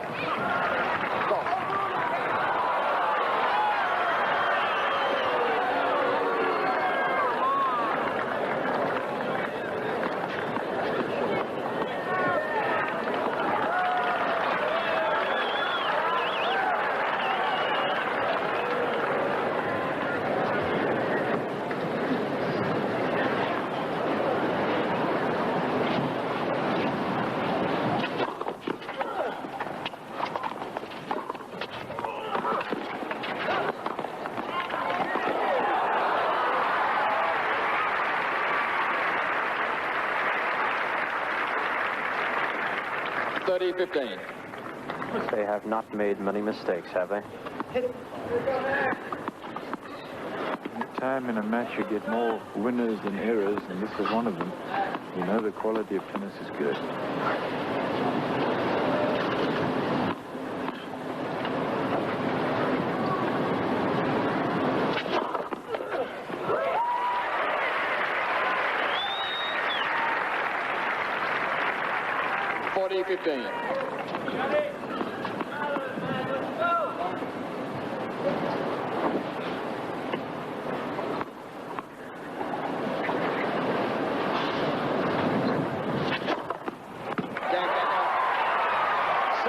Becker in the final set. This one will be remembered for a long time, and you're watching it on ESPN. Becker leads 6 games to 5. Boris Becker hopping up and down. He has the advantage. Either he breaks McEnroe to end it, or we go to a climactic tiebreaker. Günther Bosch in the inset. He is Becker's coach. Quiet, please. On the other side of the net is John McEnroe. Quiet, please. McEnroe, who is coming back After a 7-month hiatus, this is his first tournament. He is in the semifinals, and here we are in the late stages. People settling down behind the court.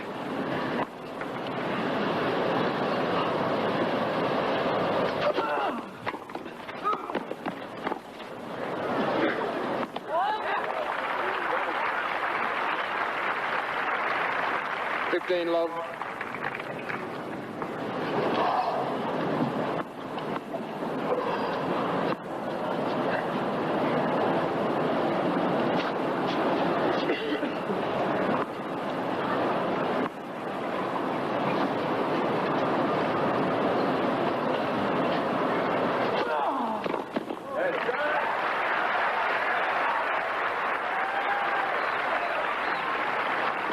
Love.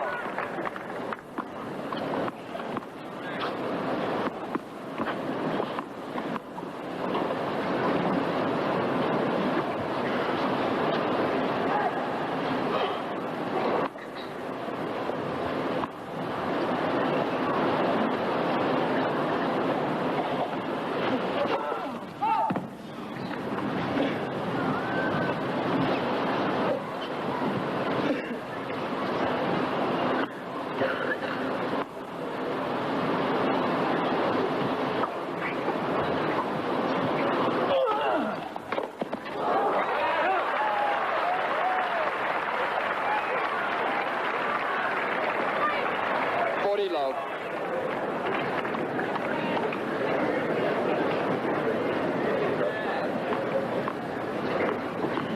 My God.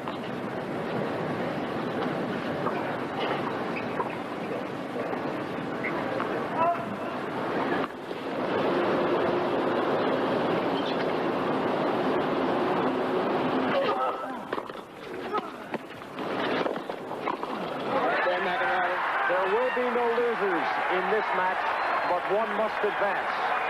And in a match in which there will be a total of 2 service breaks, it will be decided by a final set tiebreaker. 6-game draw. We're going to give you the bare minimum here. We don't want to take anything away from the drama.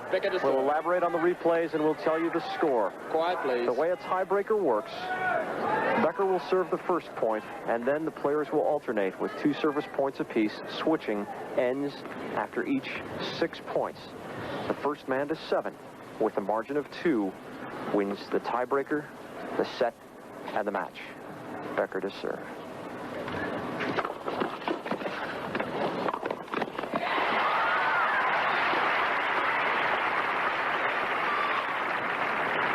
(1-0) Becker. Fred, it is much less windy up here. Has it calmed down there on the court too? Yes.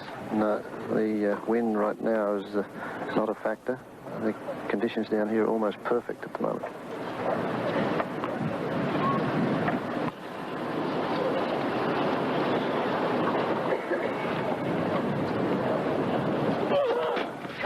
First serve.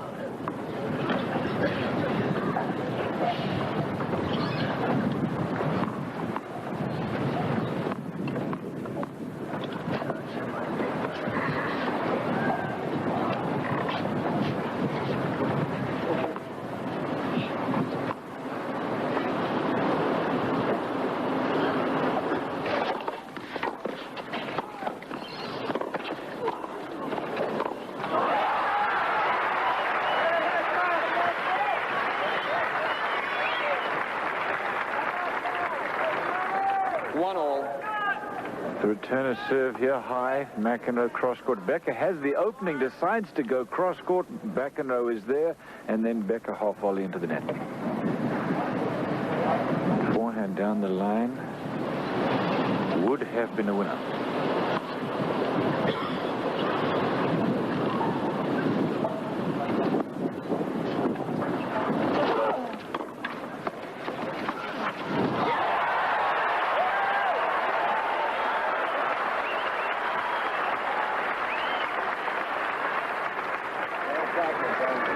McEnroe.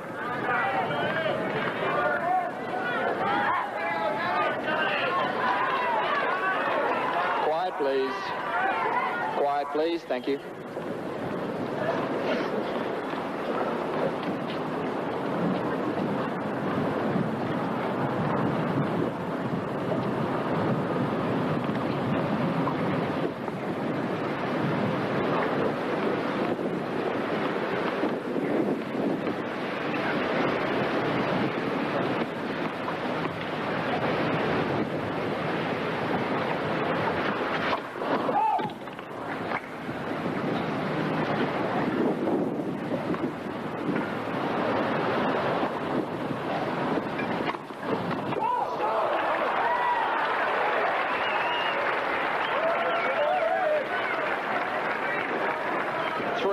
McEnroe. It's his sixth double fault. No doubt the costliest. Gunter Bosch. Wind is blowing the ball away from him, whatever that is.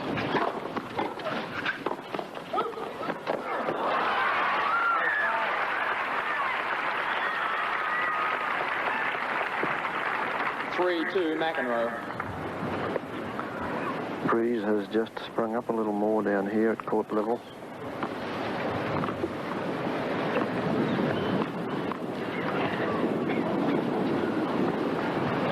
Very gusty at the moment. You can see it on McEnroe's shirt. Blowing the ball away from McEnroe as well as you're watching serve.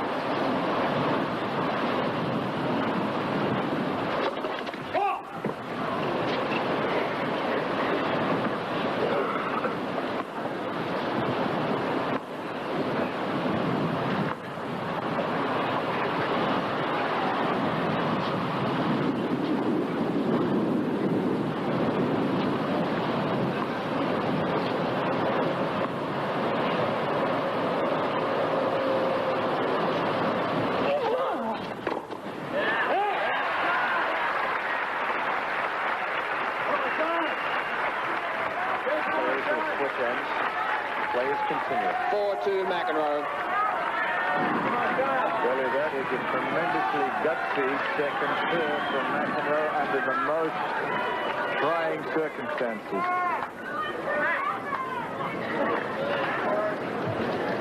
First player to 7 with a margin of 2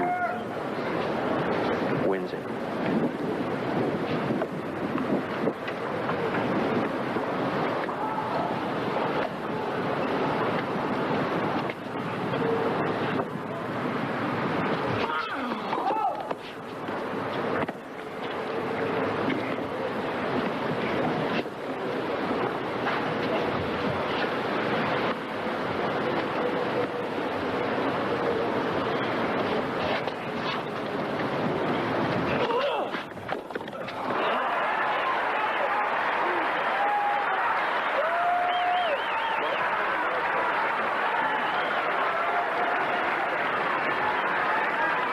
McEnroe.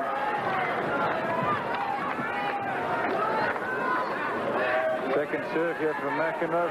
Watch Becker mishits that ball. The breeze has now really gotten to be a lot worse, and you have to feel that's one of the reasons he missed that return. He's got to win both of these serves or his history.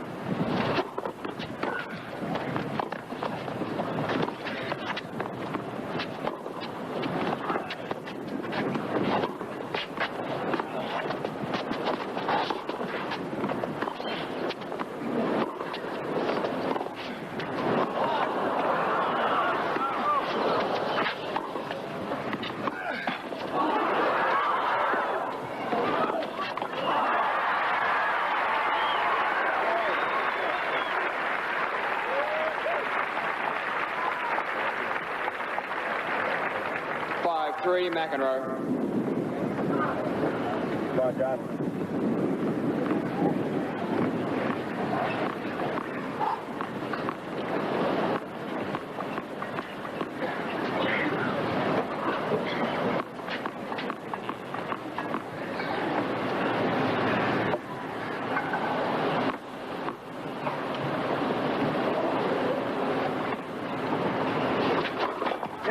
First serve.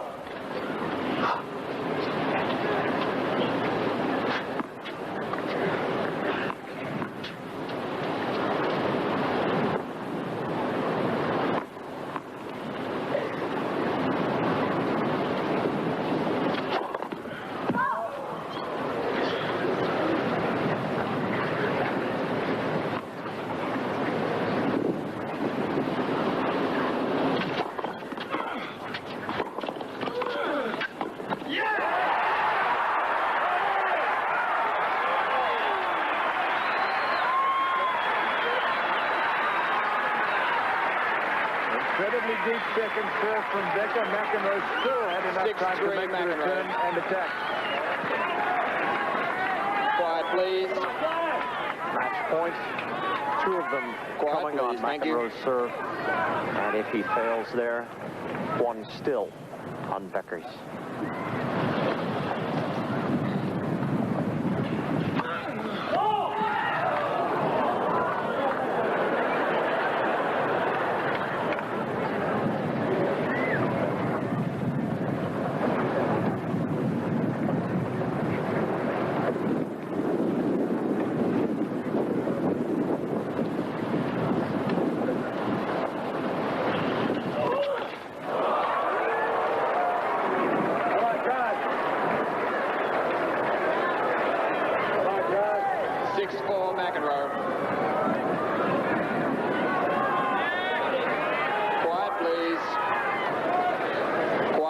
Thank you.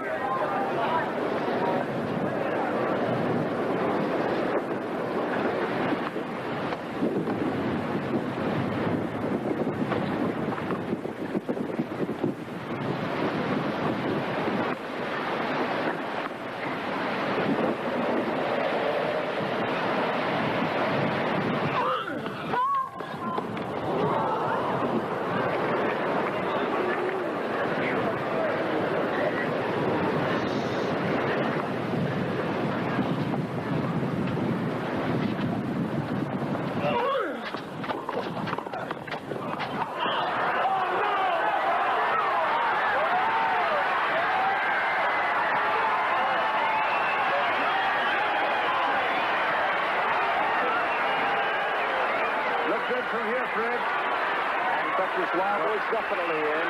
Tough to see from here, Cliff, that the people there sitting behind the line person feel that that ball was out. According to the linesman there, the folks behind there have signaled, or they're nodding their heads as far as the ball, to say the ball was long. Difficult situation. What do you know?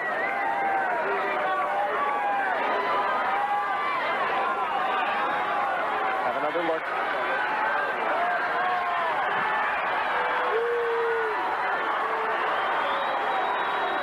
Got it.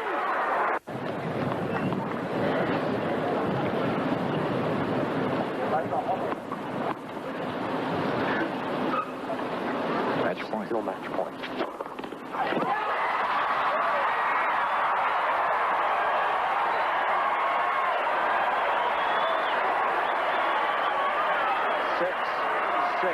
They switch ends. And what was special to begin with and got more special as the day went on has really become something incredible. Quiet, please. Thank you.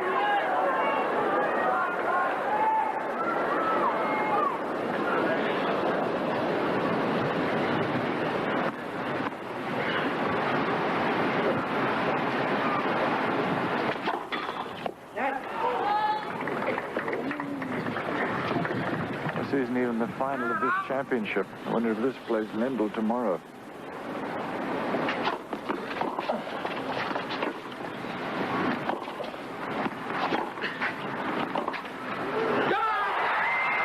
Becker holds the match point with McEnroe to serve at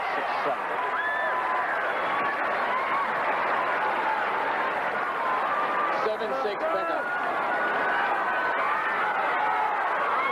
Quiet, please. Quiet, please. Thank you.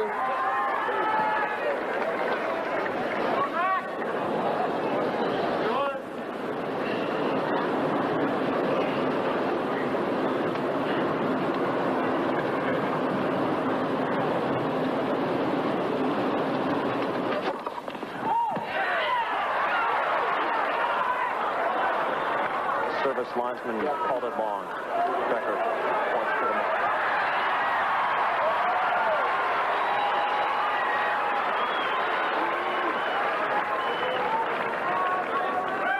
That one was out.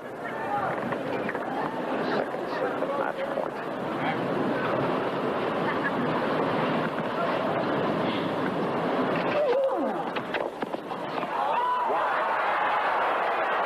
More toward the court, and it was over. But it is not, and we are at 7-7. You must win by 2. 7-all. Quiet, please. Good second serve again for McEnroe. Just another Saturday afternoon semi-final. Generic tennis weekend, USA. Afraid not.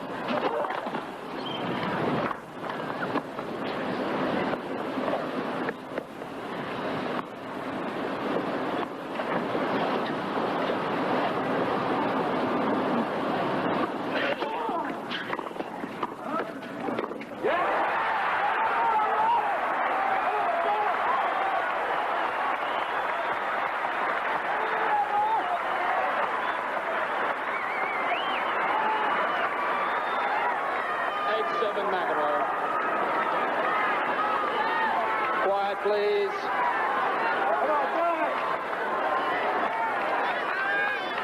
Quiet, please. Thank you.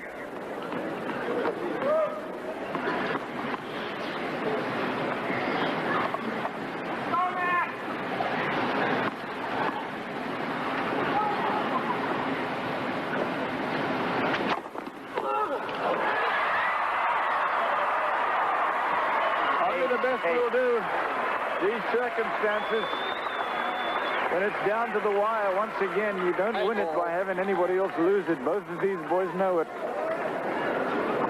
They're giving it the best they have.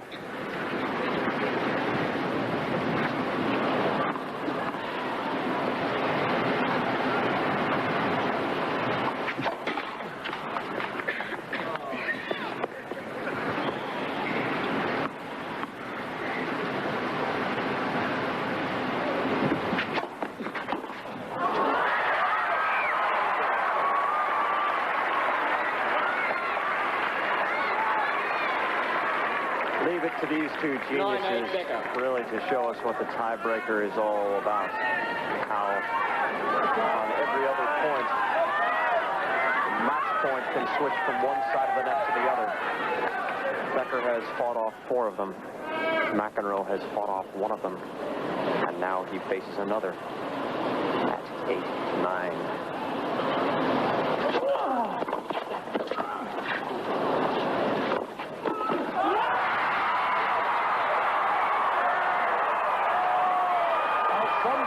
Someone's going to look in a tennis history book and find that on the 9th of August, 1986, a young and rising genius named Boris Becker came to play the returning genius named John McEnroe.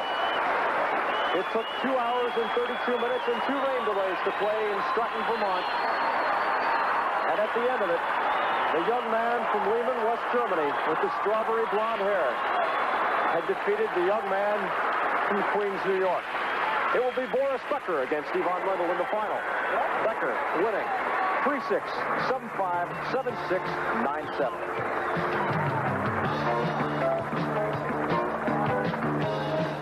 9-7. He loves boom boom. An awful lot of people do here at Stratton, Vermont. Boris Becker on match point. 10-8 in the 3rd set tiebreaker over John McEnroe. McEnroe's volley hit the net, and how excited Boris Becker was and still is, and he's down courtside with our own Fred Stolly.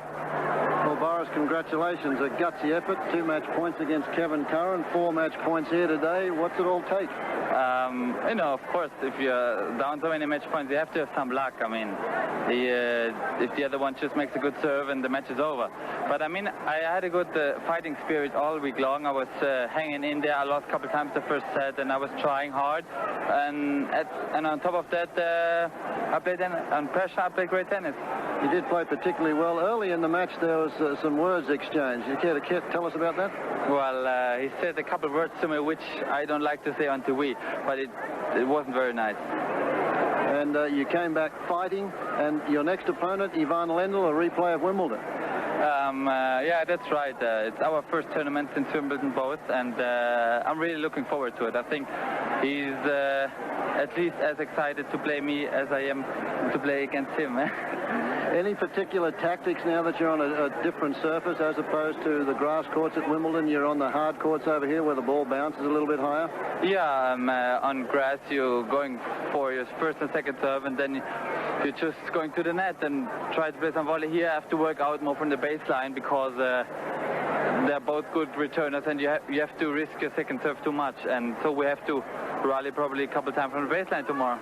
Well, congratulations and good luck in tomorrow's final. Thank you. Fred Stolle, thank you very much, and Boris Becker, congratulations. A great three-set match, and it's only the semifinal. We'll be back with more from Stratton, Vermont after this.